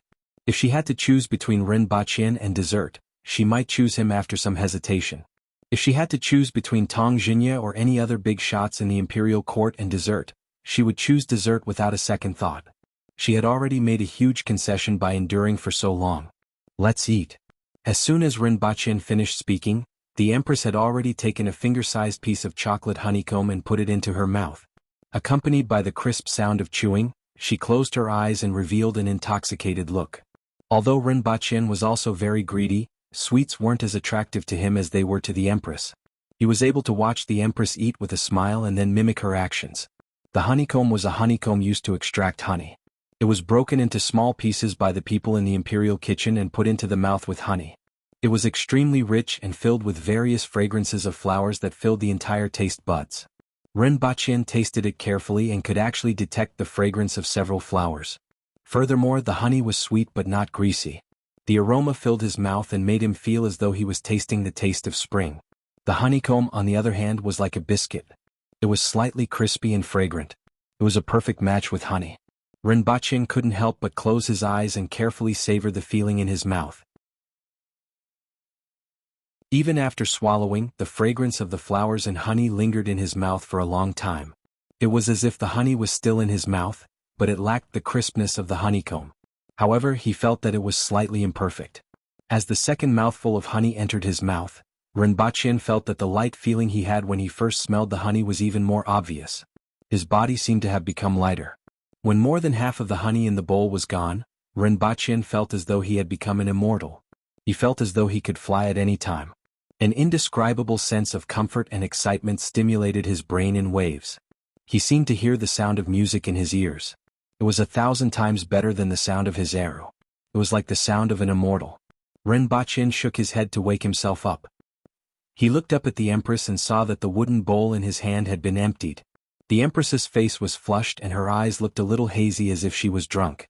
"Your Majesty, you are drunk from the honey," Rinpoche teased. "Ugh." The Empress hiccuped for the first time. Her mouth was filled with the fragrance of honey and flowers. It made people want to kiss her and see if her red lips were as sweet and fragrant. "This honey tastes a little strange. It feels like I have drunk alcohol." The Empress wanted to sober herself up, but she couldn't. Waves of pleasure that came from an unknown source attacked her brain, causing her to groan softly. This groan sounded extremely tempting to Rinpoche's ears. However, he still focused his attention on the bowl in front of him. "It's extremely delicious. If this was placed on Earth, I wonder how many people would fight over it." Rinpoche gave a thumbs up. He had eaten the legendary bear paw when he was young.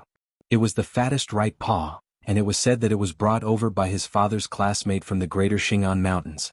However, compared to this honey, it wasn't worth comparing at all. Rinpoche used the last piece of beehive to carefully scoop up the remaining honey in the wooden bowl. Every strand of honey was smeared on the beehive before Rinpoche put the beehive into his mouth with satisfaction. After eating it, he still felt like it wasn't enough. However, he was satisfied when he thought of the jar of honey left. However, he finally understood why the Empress seemed to be drunk. His head was also dizzy, and everything he saw began to have double shadows. He wasn't sure if it was an illusion, but the bowl on the table suddenly moved to the side. It was as if the bowl had 2 legs and was trying to escape. "It actually wants to escape? I want to see what's up to this." Rinpoche laughed heartily. Seeing that the bowl was about to jump off the table, he suddenly stretched out his hands, but the feeling of touching the bowl didn't appear at all. He grabbed empty air. Rinpoche was stunned. He carefully looked at the table and found that the bowl was actually still in its original position as if it had never been moved. Rinpoche didn't believe it and lifted the bowl, but found nothing underneath it. "That's strange." Rinpoche was a little puzzled. He looked up at the Empress and couldn't take his eyes off her. He saw the Empress sitting there in a daze looking at him. Her pretty face was like jade, and her flame-like red lips were especially attractive. This made his adrenaline surge. In addition, the celestial music that came to his ears kept brewing his emotions. An inexplicable impulse surged into his body. "Your Majesty, ha!" The Empress's reaction seemed to be a little slow, but Rinpoche couldn't care less about such things. Rinpoche walked around the table, held the Empress's face and said, "Your Majesty must be very sweet now." After finishing his sentence, he didn't wait for the Empress to reply and lowered his head. "It's indeed very sweet," Rinpoche thought to himself. This was a soul-stirring kiss that lasted until the end of time. Rinpoche couldn't bear to leave the Empress's red lips, and her hands were placed on his waist. This made it even more difficult for him to control himself. Then he blacked out. When he woke up again, he found himself on the bed and holding a ball of softness under his palm. Pinch, pinch, pinch again. The sweet smell of her breath gently blew against his face. Rinpoche saw the Empress beside him with the help of the dim light in the room. A red muslin was hanging at the corner of the bed. Her white inner garment was half undone, revealing a touch of fullness. Rinpoche carefully moved his hand away and took a look. It was as if he was looking at an exquisite jade sculpture, which made his heart beat like a flame. Oh! The Empress snorted softly and turned her body. Rinpoche was immediately drenched from head to toe with a basin of ice water. He jumped off the bed as if he had seen a ghost, lay on the ground and pretended to be asleep. Will the Empress fly into a rage out of humiliation when she wakes up? I don't know. I don't know anything. What exactly happened at that time? I only remember kissing the Empress. What happened after that? Why can't I remember anything? Fake wine is harmful and fake honey is going to kill. Damn it, there's something wrong with this honey. Why didn't I realize it at that time? It shouldn't be. Such a strong reaction, that tide-like pleasure and excitement, that light feeling, that celestial music. How is this honey? Rinpoche's mind was spinning frantically. That feeling made him feel that it was something that was strictly forbidden on earth. He should have realized it earlier. However, the excitement brought about by the honey made him completely forget about it. The Empress turned over on the bed, causing him to hold his breath as his heart thumped wildly. He jumped off the bed but didn't notice that the Empress's neck and ears were completely red. Her half-undone inner garment revealed her skin, which was dyed rosy.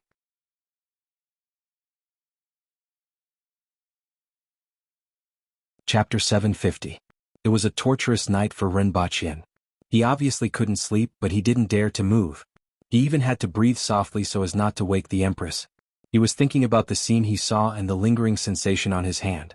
He was also worried that the Empress would fly into a rage out of humiliation when she woke up. Their marriage had already been decided and they had even talked about it in front of the Empress's mother's grave. However, the Empress was extremely shy in this regard. It was difficult for them to make much progress before the wedding. Rinpoche was already aware of this. Anyway, there were only a few months left, so he wasn't in a hurry. He didn't expect such a situation to occur because of such a small bowl of fake honey. On the contrary, it made him feel a little apprehensive. Although the harvest was big enough, the danger was greater than the harvest. Marx once said that it would dare to commit any crime for 300% profit, even at the risk of being hanged. However, Rinpoche felt that it would be too unjust if he was buried by the angry Empress after just holding her hand once, twice, thrice. Therefore, the best choice now was to pretend to be dead. After an unknown period of time, Rinpoche shut his eyes tightly and heard a soft groan from the bed, followed by the sound of the Empress getting up. The Empress sat there for a moment and put on her clothes. Rinpoche's mind gradually outlined the details of the Empress's movements. Then the Empress kicked Rinpoche awake. Oh, it hurts, Rinpoche said with sleepy eyes. What happened last night? The Empress asked faintly. What happened? I don't know. Rinpoche looked at the Empress blankly. At this time, the Empress had put on her white undergarments and red veil. She was staring at him with flickering eyes. What happened? Rinpoche asked. Nothing. The Empress shifted her gaze away and appeared at the door in a flash. Seeing the Empress's actions, Rinpoche secretly heaved a sigh of relief and gave himself a thumbs up. She was indeed worthy of being the best actor. The Empress opened the door with her eyes flickering. She felt tiny beads of sweat on her back. With her strength, this was simply impossible. Your Majesty, why is your face a little red? Qing Yuan asked curiously from the side while carrying a wooden basin. The Empress glared at her fiercely, but her voice didn't reveal any clues. She casually asked, Your face is red? Qing Yuan was kicked by Hong Luan. She lowered her head and said, I saw wrongly. The morning sun shone on His Majesty's face, making it look slightly red. What happened to Her Majesty? Rinpoche asked as he walked out of the room. I'm fine. The Empress waved her hand and got them to help her wash up. If Your Majesty's face is a little redder, I'm sure it will look very good. Rinpoche laughed. Although he had suffered for a whole night, he was in high spirits mainly because of the effects of the honey. Just a little bit of it could make a person feel 100 times more energetic. This honey had a very strong stimulant effect. However, if it was just a little more, the situation from last night would occur. Excitement, pleasure, and all kinds of hallucinations, even fragments. After breakfast, the group prepared to leave. However, only 300 of the winged cavalry warriors would leave with the Empress. The other 300 would head in other directions to various villages. Including Gongzheng, they still had a mission from the Empress: replenish the winged cavalry. This wasn't just to replenish the winged cavalry. This time, the Empress was going to expand the winged cavalry to 4,000 people. After all, Dayo's food production had greatly increased, and the Yun nation was about to fall into their hands. No matter how big the appetite of the winged cavalry warriors was, they could now raise more. The direction that the Empress and Rinpochen were heading in was considered a barren and treacherous forest in the 60,000 mountains. There were almost no villages, so they simply split into two groups. Rinpochen and the Empress would go to the place that Librarian Lin had mentioned, while the other 300 people would go to the depths of the 60,000 mountains under Gongzheng's lead to recruit Kismet Heaven experts. While everyone was packing, Rinpochen saw that the people from the Imperial Kitchen had actually put the jar of honey on the backs of their mounts. He quickly said, "You don't have to bring this. Sir, the honey of the golden ring bee is very precious. It would be a pity to throw it away," the people from the Imperial Kitchen said. Rinpochen thought about it. This honey was indeed good stuff, but he didn't know if it would be addictive. Otherwise, it would be excellent to drink some during the bridal chamber. After all, we have to walk on the mountain road and can easily break it. I'll leave it here and take it when I come back. At this time, he was glad that he had hidden this from the Empress. Otherwise, he didn't know what her reaction would be. As for using it during the bridal chamber, it didn't matter. Qi Ziding had already heard about this from the Empress, so he wasn't surprised to see everyone ready to set off. Instead, he sent them off to the front of the village. Accompanying him was a burly man in his 50s. There was a claw mark on his neck that tore open his skin, but he was lucky to be alive. However, the sound of his breathing was different from that of an ordinary person. It seemed that his trachea had been injured when he was clawed by the beast. This man carried a bow that was half the height of an average person on his back and led a strange-looking mount. It had antlers and a dog's face, but it had the body of a tiger. Its fur was covered with camouflage-like stripes, and it had a dog's tail. His name is Yisheng, and he has been to the most places in the village besides me. He has also been to the place that you want to go and can lead the way for you. I won't be accompanying you. In any case, that place isn't very dangerous for you, and you still have to come back when you return. The Empress sat on Qi Shui's back and nodded. There's no need to send me off. I'll be back in a few days. Then she ordered everyone, set off. Everyone who was already prepared, immediately set off. For the rest of the journey, Rinpochen spent less time with the Empress and would read a book when he had nothing to do. On the one hand, he felt guilty. On the other hand, he wanted to read the yang boosting technique, again so that he could memorize all the details. According to Librarian Lin, this technique was easy to understand, and the most difficult part was to nurture the human furnace. However, Rinpochen didn't dare to let his guard down. They traveled in the southwest direction for 7 days. This section of the road was 100 times more difficult than before. There were deep mountains, dangerous rivers, and strange rocks everywhere. The 60,000 mountains was already a barren land, but this area was even more desolate and dangerous. The surrounding trees blocked out the sun, and the sky was almost invisible. There were no roads in many places, and the weeds were taller than people. They had to rely on Yisheng, the guide sent by Qi Ziding, to lead the way. On this day, as they were advancing, they suddenly heard a roar that sounded like a lion or a tiger. The sound was so loud that it sounded like a drum being beaten beside their ears. Even though they were thousands of meters away, they could still feel the unparalleled ferocity of the beast. Rinpochen subconsciously approached the Empress and said, "Your Majesty, there seems to be a big guy in front." After being in the 60,000 mountains for so long, he could gradually distinguish the strength of some beasts. Although he had never encountered this beast in front of him, he knew that it wasn't to be trifled with just from its might. Moreover, after hearing this roar, the crow general that Rinpochen was sitting on also became vigilant. One had to know that the crow general was a cardinal heaven-level beast and was even more powerful than an ordinary cardinal heaven expert. Only the Empress could subdue it. Even it behaved like this after hearing the roar. From this, it could be seen that the beast in front was definitely extremely powerful.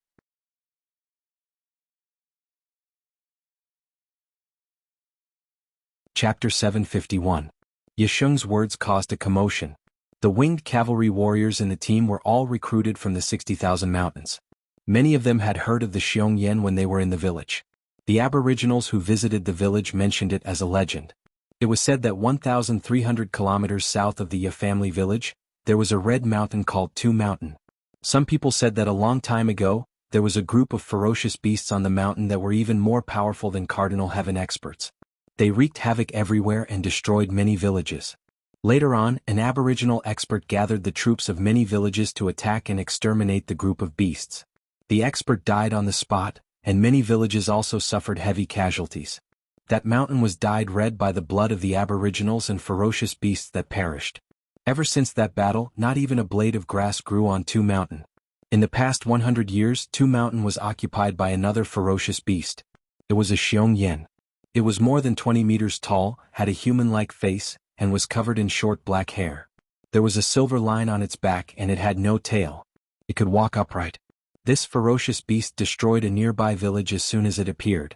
However, it stayed within 50 kilometers of Two Mountain and didn't cause any more casualties. Furthermore, it was very powerful, so no one went to attack it. However, it was rumored that this ferocious beast was bloodthirsty.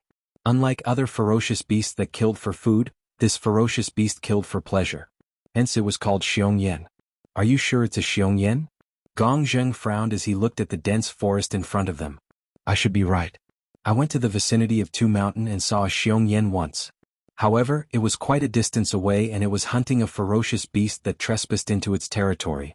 That's why I ran away when it wasn't paying attention, Yisheng said with an ugly expression. Yisheng said with an ugly expression.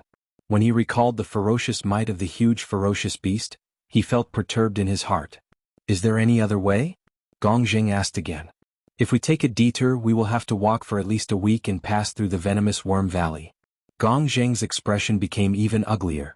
Venomous worms were palm-sized insects that weren't powerful.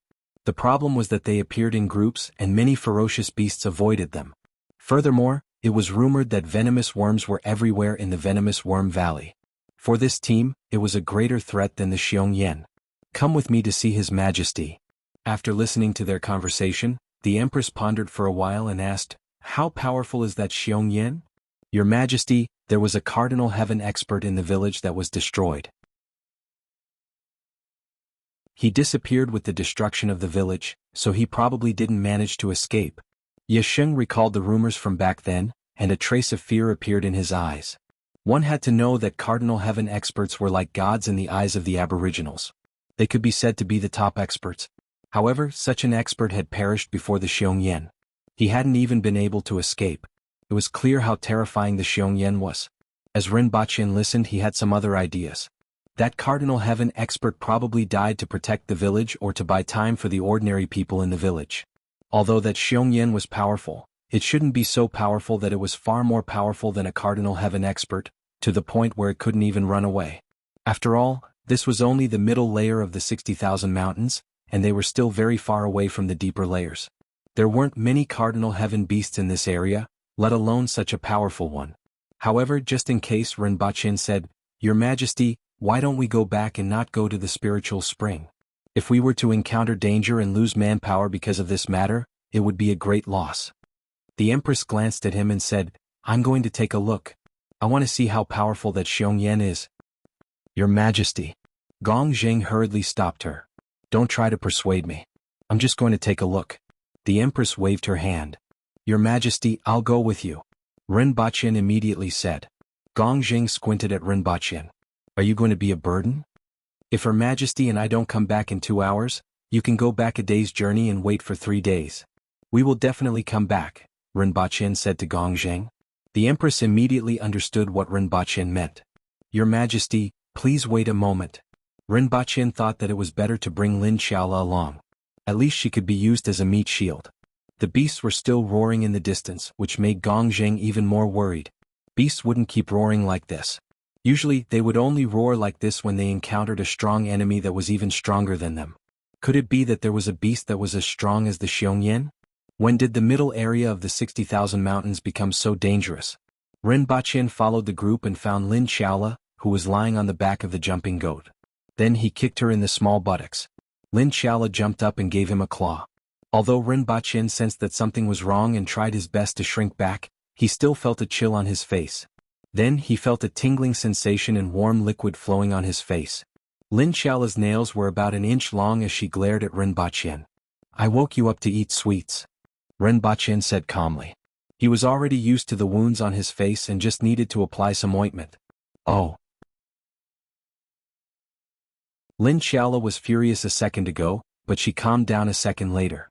Although she didn't know when she would receive such benefits, it was always good to have sweets. Even if she was kicked in her sleep, she wouldn't be so angry. Rinpoche grabbed a handful of white rabbit creamy candies and threw them to her. "I have something to do. Follow me." He brought Lin Xiaola to meet the Empress and asked everyone to stay where they were while the three of them entered the dense forest ahead. The trees in the forest were dozens of meters tall, and the various plants on the ground were as tall as a person. It would be difficult for an ordinary person to move an inch here, but it didn't affect the three of them much. The Empress and Lin Xiaola's figures flashed on the tree branches. Rinpoche had to pull the vines on the tree from time to time and had to slow down the two people in front of him to barely keep up. A distance of more than 1,000 meters wasn't considered far for the three of them, and they closed the distance in just a few minutes. The beast's roar was getting louder, and it was so deafening that it hurt their eardrums. Rinpoche leaped toward a tree branch in front of him. When he was about 3 to 4 meters away, he stretched out his hand to grab a hanging vine. However, when he grabbed it, he felt a slippery feeling that was different from the vine. That vine actually fell along with him. This gave him a fright. When he looked up again, it wasn't a vine, but a slender snake that was about 6 to 7 meters long.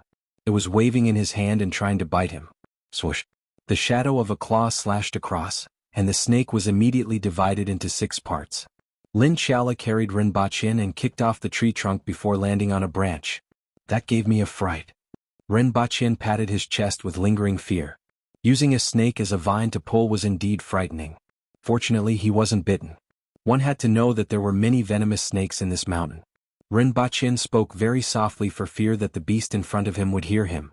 However, he also knew that he probably wouldn't be able to hide from the other party at this distance. Beasts were much more sensitive than humans. Fortunately, the other party didn't know what kind of opponent it was facing and probably didn't have the opportunity to pay attention to them.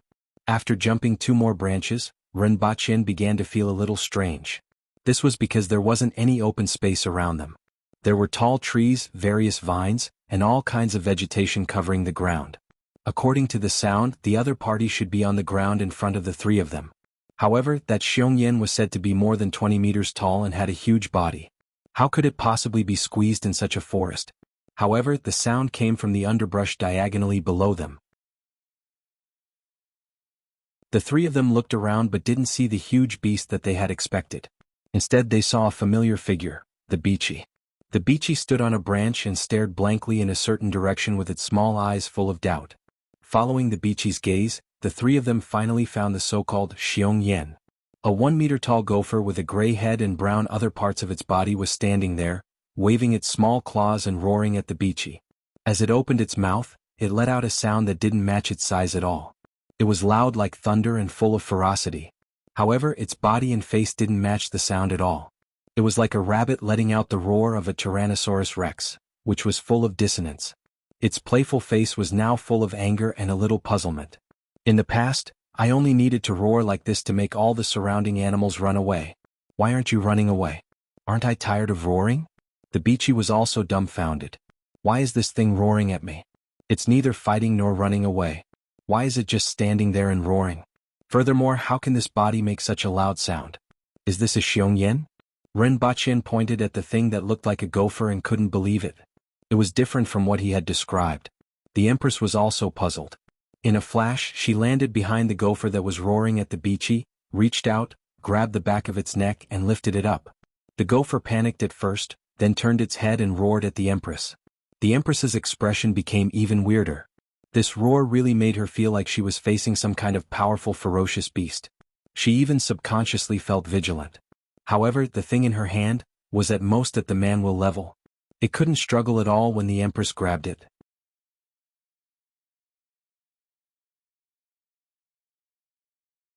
Chapter 752. As the gopher in the Empress's hand inhaled, its entire body swelled up like a balloon, and a louder sound came out of its mouth. Roar. The sound wave directly blew the empress's red muslin and fine black hair backward.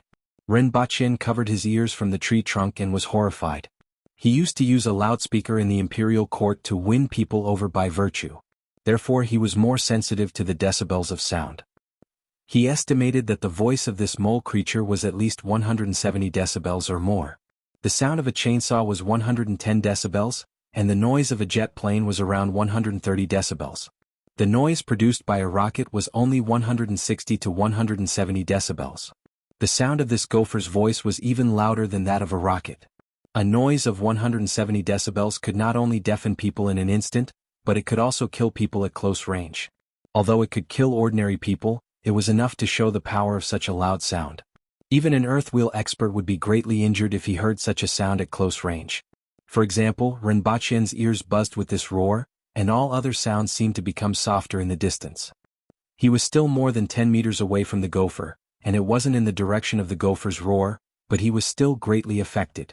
One could imagine the impact that the empress who was carrying it received. Fortunately, the empress's strength wasn't comparable to that of an ordinary person. Although she received a huge impact, she didn't suffer any injuries. Seeing that it was inhaling again, the empress shook her hand, and the gopher immediately became like a deflated balloon. Its body that had just swelled up immediately returned to its original size. Woof, woof woof. The beachy barked at the gopher from the tree branch. It probably felt that the outcome was set, so it turned around and disappeared into the forest. Rinpoche and Lin Xiaola jumped down from the tree and landed beside the empress. Rinpoche circled the empress twice and sized up the mole in her hand. Then he said, "It's male." "What male?" the empress asked in astonishment. "This fellow is male." Rinpoche pointed at the gopher in her hand. The empress's face immediately turned black. "You went around in circles just to figure out if this thing was male or female.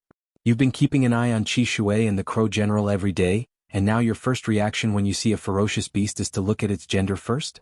What kind of perverse hobby was this? But this thing's cry is really loud." Rinpoche looked at the gopher in the empress's hand. It was indeed a gopher. It looked extremely similar to its kind on Earth. It had a shorter mouth, 2 big front teeth, cheeks that could store food, and was chubby and drooping a little. The only difference was the color of its fur and the fact that it was slightly bigger. At this moment, his pair of small eyes were rolling around, and no one knew what he was thinking. "Let's go back first," the empress said as she held the hamster by its neck. She didn't expect that the thing that made the team so anxious was actually this thing. "Your Majesty, if this thing makes a sound, it will be quite lethal. Your Majesty should be careful. It was best to kill it." "To avoid any trouble," Rinpoche said. "This thing wasn't like other vicious beasts. Even if it roared in your ear, you wouldn't be able to stand it. It was too dangerous." Rinpoche was taken aback when he heard this sound. He almost thought that the beachy had returned. However, this sound came from this little thing in front of him. Woof woof. The gopher seemed to understand Rinpoche's words. Not only did its previous roar become a beachy-like barking, but it also wasn't loud. It looked at the empress with its teary eyes and wagged its tail vigorously. In fact, its tail was very short and was only the size of a ball. Therefore it was more appropriate to say that it was wagging its tail or shaking its butt. Disregarding other aspects, this little thing was born with the ability to please people. Seeing this, the empress's heart immediately softened. Women always lacked resistance toward furry things. If it was stubbornly resisting, the empress wouldn't even think about it. However, it looked pitiful at this moment, and the empress's heart softened. She raised the gopher in front of her face and said, "It looks like you can understand human language. If you bark randomly, no one can save you." The gophers but shook even faster. "Let's go back first," the empress said. The three of them passed through the forest at a slower speed and returned to their original position. They saw many winged cavalry warriors standing there and looking around. Seeing that the empress had returned, everyone immediately cheered. The Xiongyan's roar had stopped just now, but there were no sounds of fighting. As a result, everyone was still guessing what had happened. Now that the empress had returned, everyone was relieved. The empress returned to the carriage, called Gong Zheng and Yexing over, and showed the gopher to them. "Is this a Xiongyan?" "No." Yexing shook his head like a rattle drum. "Then what is it?" "It looks like a male gopher," Yexing said cautiously. The empress's face darkened again. It wasn't because it was a gopher. It was because Yexing said it was a male gopher. It was exactly the same as Rinpoche. "Why did your Majesty catch a gopher?" Both of them were puzzled. The roar just now came from it, Rinpoche said leisurely. Impossible. Their first reaction was disbelief. How could this thing make such a ferocious roar? Yisheng, who had seen a Xiong Yen before, was even more certain that it was the gopher's roar. Are you questioning Her Majesty? Let them hear it. Rinpoche put on a fake smile. We don't dare. The two of them said. The gopher seemed to understand Rinpoche's words and turned to look at the empress behind it. Roar, the empress said coldly. Roar. Roar. It was like a sudden clap of thunder. The gopher's roar caused the surroundings to panic. The jumping goats led the winged cavalry warriors to run all over the mountains in a panic, as if they were herding goats. Rinpoche, Qing Yuan, Hong Wan, Lin Xiaola, and the two people standing in front of them were the only ones left. At this moment, Qing Yuan, Hong Wan, Gong Zheng, and Yisheng all looked pained. Although Qing Yuan and Hong Wan were behind the gopher, they were too weak. Gong Zheng and Yisheng took a direct hit as if they were hammered. They retreated a few steps, swayed, and seemed to be unable to control their bodies. The deafening noise destroyed the balance of the two of them.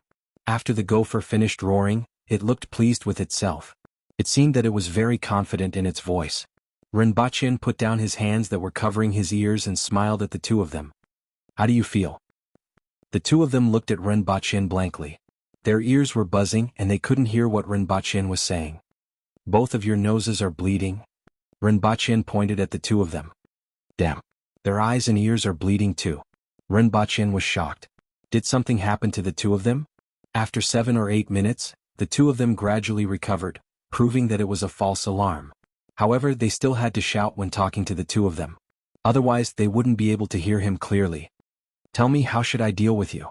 The empress asked faintly as she put the gopher down. If Rinpoche had to describe the gopher's current expression, it would be submissive. Your Majesty, this gopher seems to be somewhat useful. Why don't you keep it for now? Rinpoche suggested. It was more than just somewhat useful.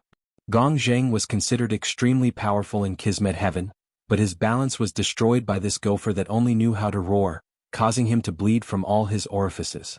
This showed the power of the gopher's roar. It was simply a living sonic weapon. The next day, Rinpoche was a little worried that the gopher would find an opportunity to run away.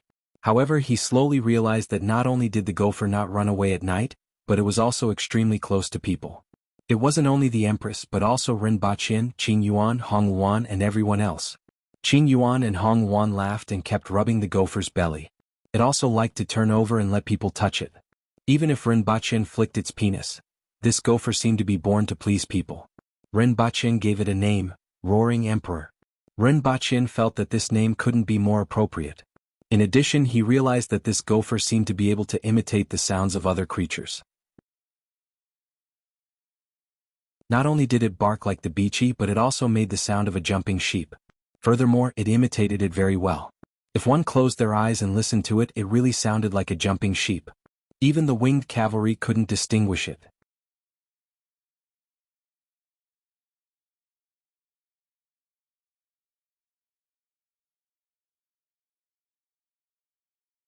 Chapter 753. Although the rest of the journey wasn't too troublesome, there were still a lot of small problems. After all, the 60,000 mountains had never been a comfortable and safe place for the aboriginals who had lived here for generations. There were all kinds of strange insects and beasts. Rinpoche saw groups of stomach worms. They were carnivorous insects that emitted a dark green glow from their abdomens, had translucent black wings, and were about the size of half a palm. The scene of this kind of worm passing by was really everywhere, and the whole mountain top was dyed black and dark green. Countless ferocious beasts fled frantically. Some of them were covered with worms, and they fell powerlessly after running for a short distance. Then they were swarmed by worms, and after that only white bones were left. This scene was extremely terrifying. A single stomach worm was very weak and could be trampled to death with one stomp. However, tens of millions of stomach worms gathered together could make any powerful beast retreat. Rinpoche and the others waited for these worms to pass by for 2 full days. Another type of creature that was more troublesome was the flat top of the 60,000 mountains, the Yong. It was a creature with a mouth full of fangs, a slender body, short brown hair, and looked somewhat like a gopher. However, this thing wasn't something that a timid gopher could compare to. The Yong could be said to go against the heavens, the earth, and the air. There was no species that it didn't dare to go against, and there was no enemy that it didn't dare to bite. It spent its entire life either fighting or on the way to fighting. No matter what kind of creature it faced, it never flinched, whether it was a powerful beast, a venomous snake, hundreds of winged cavalry warriors, or an army of stomach worms. There was nothing that it didn't dare to take the initiative to attack. More importantly, not only did these creatures form groups, but they were also extremely vengeful. If one escaped, you would find yourself surrounded by countless of them the next day. Not only did the Yong have thick skin and flesh that allowed it to survive a blow from the winged cavalry, but it was also extremely intelligent. It could discover the enemy's weakness in a short period of time and target it. For example, a man's balls. Two unlucky fellows had their balls bitten off by this thing. For example, the Crow General's chrysanthemum. The combination of all these characteristics made this creature, which looked a little cute but had a terrible personality, become the overlord of the 60,000 mountains. It also became the most troublesome creature for Rinpoche and the others for a period of time. Even the aura of the Empress couldn't scare them away. Every day when they opened their eyes, they would discover that they were surrounded by thousands of fanged beasts that appeared out of nowhere.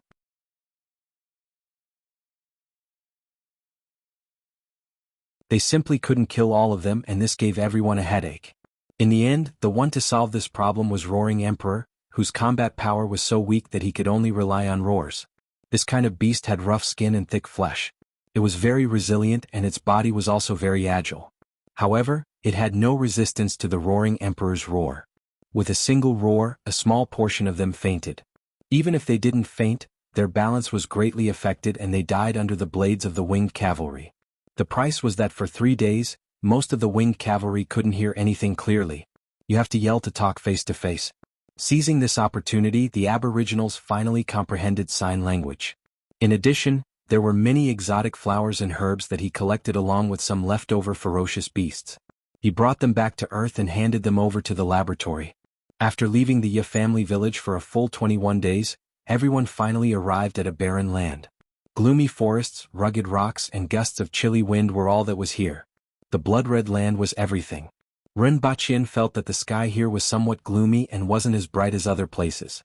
The number of ferocious beasts, snakes, and insects in the surroundings began to decrease. All of this indicated that they were very close to the Earthine Spring. "Your Majesty, there's a village built on the mountain ahead," Gongzheng sent someone to report. "There's a village here?" Rinpoche was a little surprised. Putting everything else aside, there were very few living creatures here. How could there be a village here?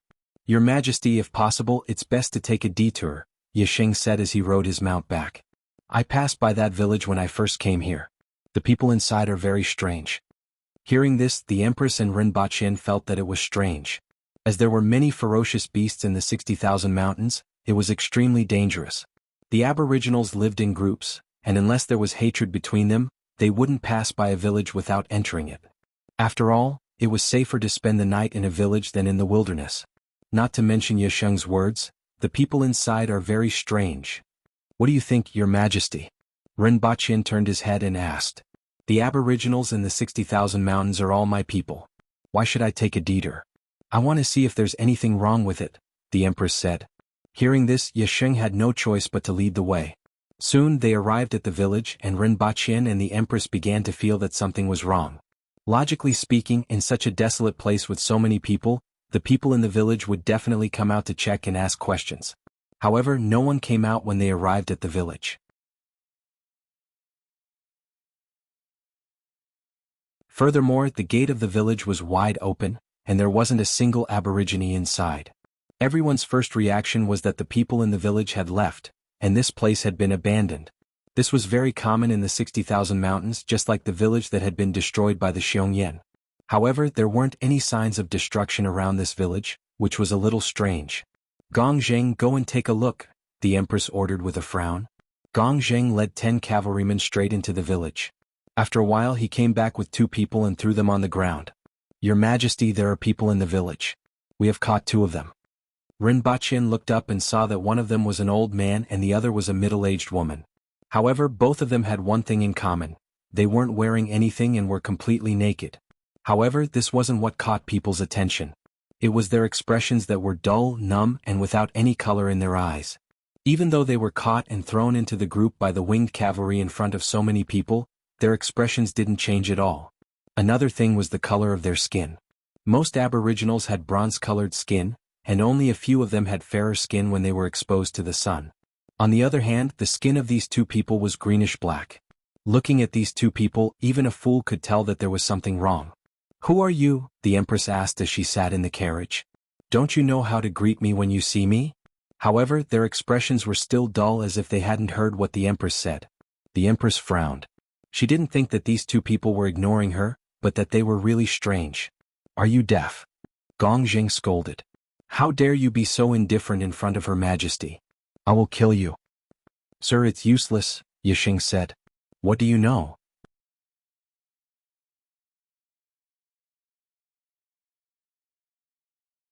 Chapter 754. Ren Baqin and his entourage entered the stronghold and saw that there were hundreds of stone houses arranged in a ring. In the middle of the stronghold was a huge open space. In the open space there were some bonfires and bits and pieces of sundries. This made the stronghold a little more lively. He carefully looked at the houses on both sides. Although they were the kind of stone houses that were commonly seen in the Aboriginals, the stones here were the same as the soil. They were mottled dark red as if they had been stained with blood. Pushing open the door of a stone room, there was only a wooden bed, a table, 3 stools, and a cabinet inside. Apart from them there were 2 other people. A man and a woman in their 30s or 40s were sitting on the bed with their eyes fixed in front of them. Their entire bodies were covered in a greenish-gray color, and they were not wearing anything. Rinpoche walked up to the 2 of them and looked at them. Their gazes were the same as the previous 2 people. There was not a trace of life in them, as if they were dead people. Rinpoche touched their foreheads. They were still warm, but it was a little lower than that of an ordinary person. He probed his nose and found that there was also breathing, but it was very slow and light. He wanted to place his hand on the woman's chest to sense her heartbeat, but considering the thickness of the fat on her chest, it would be difficult to sense her heartbeat. In the end, he placed his hand on the man's chest. His heart beat about 10 times a minute. "What are you doing?" the Empress asked as she walked into the room and saw Rinpoche placing his hand on the man's chest. Rinpoche turned his head and said, "Their heartbeat is very slow. It's about 10 beats per minute, while a normal person's heart rate is 80 beats per minute." The heartbeat of an Aboriginal was about 80 beats per minute. This was probably to provide sufficient blood and energy to the body, so it was slightly faster than an ordinary person's. "Oh." The Empress nodded. "Let's take a look at the other rooms." Rinpoche walked to the door and pulled the Empress out. After entering 7 or 8 rooms in a row, the situation inside was more or less the same. There were people sitting in each room, men and women, and they were similarly naked. Whether it was the skin color, the eyes that resembled a dead person's, or the condition of their bodies, they were all about the same. If it weren't for their breathing and heartbeats, he would have thought that they were clay puppets. When they entered another room, Rinpoche suddenly asked, "Has your Majesty discovered a problem?" "What?" "There don't seem to be any young people or children," Rinpoche said with a frown. After hearing Rinpoche's words, the Empress recalled that those houses they entered just now were filled with people above the age of 30 or 40. Not only were there no children, there weren't even any youths in their teens or 20s. It was normal for 1 or 2 houses to have this kind of situation, but it was abnormal for 7 or 8 houses to have this kind of situation. According to the ratio, the proportion of youths and children under the age of 30 would not be less than 1/3. After all, the lifespan of an ordinary Aboriginal was less than 100 years. "Let's wait and see." At this moment, Rinpoche had entered the mode of a primary school student.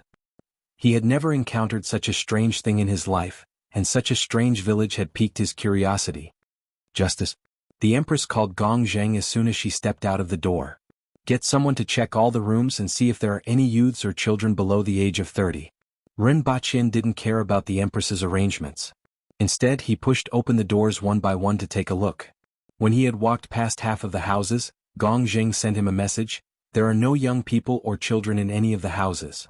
Soon after, Rinpoche, the Empress, and the rest found a corner in the village to rest and wait to see what would happen tonight.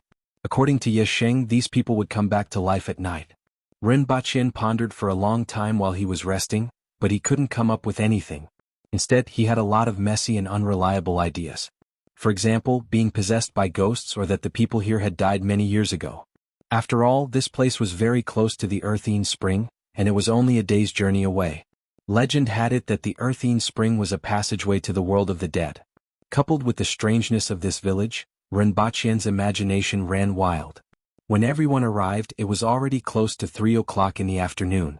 After waiting for another 4 hours, the curtain of night began to fall. When the sun completely set, a strange smell began to pervade the village. It smelled like the fishy smell of soil. Soon after, all kinds of sounds began to appear in the village, which had always been quiet. The sounds of people stretching, talking, and sighing could be heard from the stone houses. Rinpoche's eyes were fixed on the 2 people who had been thrown on the ground not far away. As the curtain of night fell, the old man and the middle-aged woman opened their eyes one after another, looked around, and walked toward the stone houses in the village as if they didn't see anyone. Following their footsteps, the rest of the people also came out of the houses one after another. All of them were naked, and their expressions were somewhat stiff as they greeted the people around them. "Musu, have you dealt with today's prey? That was 3 days ago. Your memory is getting worse and worse. Su Damien, you didn't even wear any clothes and just came out swaying around. Be careful that the elder will beat you to death." "Su Yi, aren't you going to your city? When are you leaving? Who has seen that kid of mine? I don't know where he went last night, and I couldn't find him after looking for him for an entire day. Auntie, do you have any wild vegetables? Catch some for me." The Empress, Rinpoche, and the winged cavalry warriors frowned as they looked at the village that had suddenly become lively. "Your Majesty, that person should be called Su Damien. He didn't wear any clothes when others asked him, but he asked another person when they were going to your city. The conversation between these people doesn't match up at all. They aren't talking at all, but talking about something that has been prearranged in advance," Rinpoche said as he patted the Empress on the back of her hand. The Empress nodded. She could tell without Rinpoche saying anything. However, Rinpoche was more familiar with this phenomenon than the Empress. This reminded him of the NPCs in games. They spoke according to the preset program. This was the feeling that the people in the village gave him. "It's a little strange," Gong Jing said as he stood at the side with his arms crossed. "There are so many of us here, but none of these people are looking over." Very quickly, one of the phenomena attracted the attention of Rinpoche and the others. 30 to 40 people formed a group and walked out of the village. "Let's follow them and take a look." Rinpoche immediately jumped up from the ground. Rinpoche and the others didn't avoid the group. They passed through the middle of the village and followed the group out of the village. After walking for about an hour, those people stopped at a place where there were pits everywhere. Then they used their hands to dig the ground around them. Very quickly, Rinpoche knew what they were digging for. Each of them was as long as a child's arm and had a green body. Those people grabbed the squirming worms in their hands. Each of them grabbed 5 or 6 worms with both hands. Then they stood in a line and walked back to the village. Throughout the process, those people were still talking according to the preset program. Strange.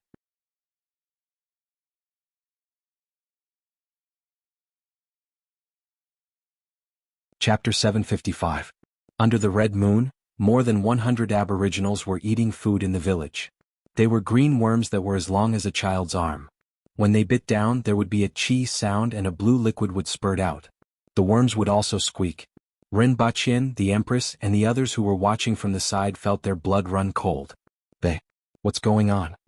Qing Yuan and Hong Wan turned pale and asked softly. Or should I say, are they still alive? Rinpoche frowned and asked, "Are there any legends of sorcery in the 60,000 mountains?" "As far as I know, there aren't." The Empress shook her head and asked someone to call Yixing over. Rinpoche asked again, but Yixing shook his head. "Were they like this the last time you were here?" Rinpoche asked again. Yixing shook his head and replied, "They weren't like this the last time I was here. When I was here last time, I found that the people in this village liked the night and didn't like the day. Moreover, his expression was wooden and his speech was slow. I felt that it was strange, so I hurried to leave. I didn't expect things to turn out like this." "When was the last time you were here?" 16 years ago. At that time, I found traces of a mountain song and followed it all the way here. However, this place was strange and there were no traces of the mountain song. After searching for a few days, I retreated." Rinpoche naturally didn't know what a mountain song was. In fact, there were countless strange beasts in the 60,000 mountains, and the areas that no one had set foot in were even larger than the known areas. Therefore, he couldn't be bothered to ask about the strange beasts in the mountains. In any case, he would naturally know when he saw them. Unexpectedly, Gong Zheng was a little surprised and asked, "Is there still a mountain song?" "That should be right. I heard from the elders in the village that the mountain song likes to grind its teeth with stones and leaves all kinds of filth on the stones. I discovered it by chance." Not only are there filth on the stones, but there are also traces of teeth grinding. In fact, I heard that there are such beasts in the depths, but this area hasn't been seen for many years. Judging from their conversation, this kind of strange beast was somewhat special. Rinpoche became curious and asked, "What is a mountain song?" "It's a monster that looks like a human. It's usually about 3 meters tall, and its movements are clumsy, but it's very strong. It likes to eat people and it has 2 very long fangs in its mouth. In the past there were many of these monsters. Later on, under the encirclement of the Aboriginals, their numbers gradually decreased," Yisheng explained. "It's a little strange." Rinpoche casually replied. "In Deo, 10 feet was more than 3 meters, and a height of more than 10 feet was at least 3 to 7 meters. Furthermore, it was in the shape of a human." Rinpoche wondered if it was a gorilla or something like that. King Kong? His body size was about the same. Then he talked about what happened in the stockade village. According to Yisheng, these people didn't always become like this. Instead, they gradually became like this. This is a process. Therefore, they must have been influenced by something to become like this. The Empress looked up at him and asked, "What do you think?" "No idea. I don't even know if they're dead or alive. Or, we can catch one and cut it open to take a look." The Empress glared at him as soon as he finished speaking. "We must first understand their situation before we can decide on our next step. In any case, they are no different from being dead. In other words, they are now a group of puppets with warmth and heartbeats," Rinpoche said indifferently. "Your Majesty, if you want me to live like this, I might as well die," Gongzheng said. The thought of living like a puppet was really a terrifying thing. The Empress pondered for a while and asked, "Can we find the reason why they became like this by cutting them open?" "Of course not." Rinpoche panted as he spoke. The Empress was so angry that her eyebrows twitched. She punched him and sent him flying. Rinpoche was sent flying more than 20 meters away and even knocked down a puppet that was closest to them. When Rinpoche got up, that puppet also slowly sat on the ground. At this moment, the Aboriginals in the stockade village had finished eating the worms and were all sitting there in silence. They didn't even speak that language that seemed to have been programmed for them. The entire stockade village fell into silence. However, under the moonlight, one could see the silhouettes of people sitting there. It was a strange atmosphere. Rinpoche took another look at the puppet that he had knocked down before returning to sit opposite the Empress. "Looking at their current state, we can only search for the reason bit by bit. We have to use all kinds of methods, but even so, we may not be able to find the reason. After all, their appearance is too strange, and it can't be caused by ordinary circumstances. Cutting them open is only one of the options. We can see if there are any differences between them and ordinary people, and we may be able to find something. In our place, this is called an autopsy." At this moment, Rinpoche had already treated these people as living corpses. Fortunately, these people didn't bite. Otherwise, he would have thought that it was a resident evil from another world. "I understand." The Empress sighed. She knew that what Rinpoche said was right. "Do as you say. You find someone to cut open and take a look. I'm scared of blood." Rinpoche kicked Gongzheng. In fact, he didn't have much hope for this method. The situation of these people was too strange. In particular, these people kept repeating certain words that seemed to have been programmed. This wasn't something that could be done with ordinary methods. Under such circumstances, even if he brought them back to Earth, there might not be a solution. However, since these people were already in such a state, he might as well give it a try. Perhaps he might be able to find something. Gongzheng walked around the village and finally found an old man. He brought him back and threw him to the ground. That old man swayed on the ground, got up, and walked back to his original seat. "Hold him down," Gongzheng shouted. Then 2 people pressed him to the ground. Gongzheng held the knife for a long time, turned his head and asked Rinpoche, "Where do I cut from?" He had killed people before, but he had never done this before. Although Rinpoche had killed many people, he had never done this before. He felt that it was a little strange. He looked at Gongzheng and then at the puppet that was pressed to the ground. He said helplessly, "We have to turn him over first." "What are you guys doing with his back up there?" After they turned him over, Rinpoche said, "Cut the skin on his arm first and check the blood." Gongzheng waved his long knife, and a 10-centimeter long cut appeared on the arm of the puppet. Then everyone frowned. Everyone present had seen blood before, so they knew what it looked like when a person's skin was cut open. This puppet was definitely different from a normal person. After more than 10 seconds, dark red blood slowly seeped out of the wound. Not only was there very little blood, but it was also very viscous. Stomach, Rinpoche said again. Gong Jing gestured at the other party's stomach and the puppet seemed to sense danger. The wooden expression on its face suddenly turned malevolent and crazy. It struggled with all its might and erupted with great strength. The two winged cavalry warriors actually had to expend a lot of effort to hold it down. Ugh! One of the winged cavalry warriors groaned in pain. The puppet that was being held down suddenly twisted its neck and bit him. At this moment, Gong Zheng's knife fell. A line of blood appeared on the other party's chest.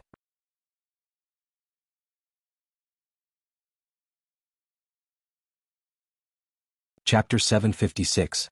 Those blood vessel-like things were extremely fast like arrows. The two winged cavalry warriors weren't paying attention and didn't realize it until it was too late. The blood vessel-like things pierced their bodies. Damn it! Gong Zheng was furious when he saw this and slashed the other party in half with his steel saber. However, everyone was shocked when the puppet was split into two. There were no internal organs. Countless vessel-like objects were connected to the puppet. After Gong Zheng's slash, those blood vessels were cut off one after another. Many of them fell outside the body and kept swaying as if they were alive. All the tendrils were connected to a fist-sized meatball. This meatball and the vessel-like objects had completely occupied that person's body. Gong Zheng was tongue-tied as he looked at the scene in front of him. It was completely beyond his imagination. Not far away, many winged cavalry warriors cried out in alarm, and the sound of them sucking in cold air rose and fell. The Empress walked over when she heard the noise. Her expression changed slightly when she saw the scene in front of her. Gong Zheng turned to look at the Empress and said sincerely, "Sir Rin, you guessed correctly. There's indeed a problem." Rinpoche grinned. This was luck. He just felt that he had to use all kinds of methods, but he didn't expect to discover the problem with just one slash. However, this scene was really disgusting. He turned to look at the two winged cavalry warriors who had been pierced by the blood vessel-like objects and asked, "What do you think?" The two of them pulled out the blood vessel-like objects and threw them on the ground. Then they pulled out their steel sabers and cut them into several pieces before saying hatefully, "Fortunately, they didn't hit any vital parts." "That's good. If you feel that something is wrong, tell me." Rinpoche nodded. He then turned to look at the flesh and blood in the corpse and frowned. It seems that his internal organs were eaten by this thing. This thing has replaced the internal organs to maintain the existence of the body. "What is this thing?" the Empress asked with a frown. "I don't know." Rinpoche spread his hands. The others also shook their heads. This kind of situation had never been seen or heard of before. No one had ever thought that such a thing could actually happen. "Lend me your saber." Rinpoche took the saber from Gong Zheng's hand and flicked the meatball to the ground. The meatball was actually still moving. The 10 heartbeats per minute that he sensed were coming from this meatball. Rinpoche used his saber to cut the meatball open again and discovered that there was something else inside. A red bug. Or rather, it was a butterfly that had yet to take shape. Wings had already begun to form, wrapping tightly around his body. One had to look carefully to distinguish them.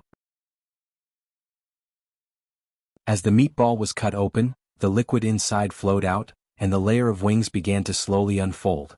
However, it was clear that although the body had grown, only a small part of the wings had formed. Most importantly, there was an extremely small and twisted human face on the butterfly's body. If one looked closely, this face was the same as the original owner's. Then this meatball was actually a cocoon. The vein-like things were used to control the body and to absorb nutrients. They were the tentacles of the cocoon. Weird. Rinpoche felt even weirder. Even if these people were possessed by ghosts, it would be easier for him to accept it. One had to know that a part of the Empress's soul was still in his body. One had to know that there were two divine weapons formed from the divine soul in his mind. But he never expected it to be a butterfly and a butterfly with a human face. At this moment there was another change in the stronghold. As the cocoon was cut open, the other puppets seemed to have received some kind of signal. They stood up one after another, let out extremely deep sounds and pounced toward the people. Although the sounds weren't loud when gathered together, it made people feel suffocated, nauseous, and dizzy. "Kill them," the Empress ordered as she looked at the many puppets pouncing toward them. After seeing the condition of the bodies, she didn't hesitate anymore. These people couldn't be considered humans anymore. There were less than 200 puppets in the stronghold, but there were 300 Kismet heaven-winged cavalry warriors here. As soon as they came into contact, severed limbs flew everywhere. What shocked everyone was that more than 10 people were actually injured. These puppets could still move even after being cut in half. Furthermore, the vein-like things in their bodies pierced through their skin at the speed of an arrow. At such a close distance, many people were immediately hit. Don't chop off their heads. Split them open. They are controlled by the meatball in their bodies. Chop off the tentacles of the meatball, Rinpoche immediately shouted. With Rinpoche's reminder, everyone reacted and chopped off their opponents one after another. Next, they cut open their opponents' stomachs and chopped off more than half of the meatball's tentacles. Soon after, everyone realized that as long as they chopped off more than half of the tentacles, the other party seemed to lose its strength and wouldn't shoot out those tentacles again. In just a short while, all the puppets in the stronghold were killed. The meatballs were picked out of their bodies and chopped into pieces with knives. One of the winged cavalry warriors died as well. His heart was pierced by a tentacle. In addition, nearly 20 people were injured. Pick out the things in their stomachs, kill them, and then bury them, the Empress ordered. Although the puppets were all killed, she still didn't look too good. After all, these puppets still looked like aboriginals. Rinpoche stroked his beard and looked thoughtfully at the butterfly with a human face on the ground. What are you thinking about? The Empress asked. These butterflies haven't matured yet, Rinpoche replied. It's been 16 years. It's been 16 years since Yixing discovered them. Furthermore, it was already very strange when he first saw them. Before that, these people had already been swallowed by those things. It's indeed been a long time. The Empress nodded.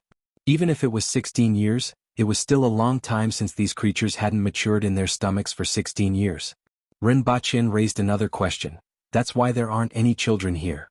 As for youths, the youngest one here is at least 30 years old. 16 years ago, they were parasitized by these creatures when they were still in their teens. I'm afraid that the younger ones didn't meet the requirements or couldn't withstand the parasite and died before they were completely parasitized. The reason why there weren't any children or youths in the stronghold had been found. However, the biggest question at present was what it was and where it came from. Rinpoche was also thinking about another question. What would this monster look like after it broke out of its body after it was completely born? What would it bring? Also, why did that butterfly have the same face as its original owner? When Rinpoche saw that someone was about to drag the corpse in front of him away, he stopped them and walked over with a saber. There were still some places that he wanted to take a look at. After splitting the head open, the brain was already more than half empty. Many thin and hair-like tentacles were attached to the remaining brain. Rinpoche got someone to keep the corpses of the creatures in the meatballs and prepared to bring them back to Earth for examination. The rest were to be burned with fire. Everyone rested in the stronghold for the night. The Empress wasn't in the mood to talk, and Rinpoche was also thinking about his own thoughts. The next morning, they carefully searched the stronghold again before leaving. You're tuning in to the Han Li's Wuxia Chronicles YouTube channel. We're so grateful for your support, and don't forget to subscribe to join us on this incredible journey through captivating stories. Your generosity through donations truly makes a world of difference, as it's the primary source of revenue that allows me to expand and enhance this channel for you. Thank you from the bottom of my heart for being a part of this adventure.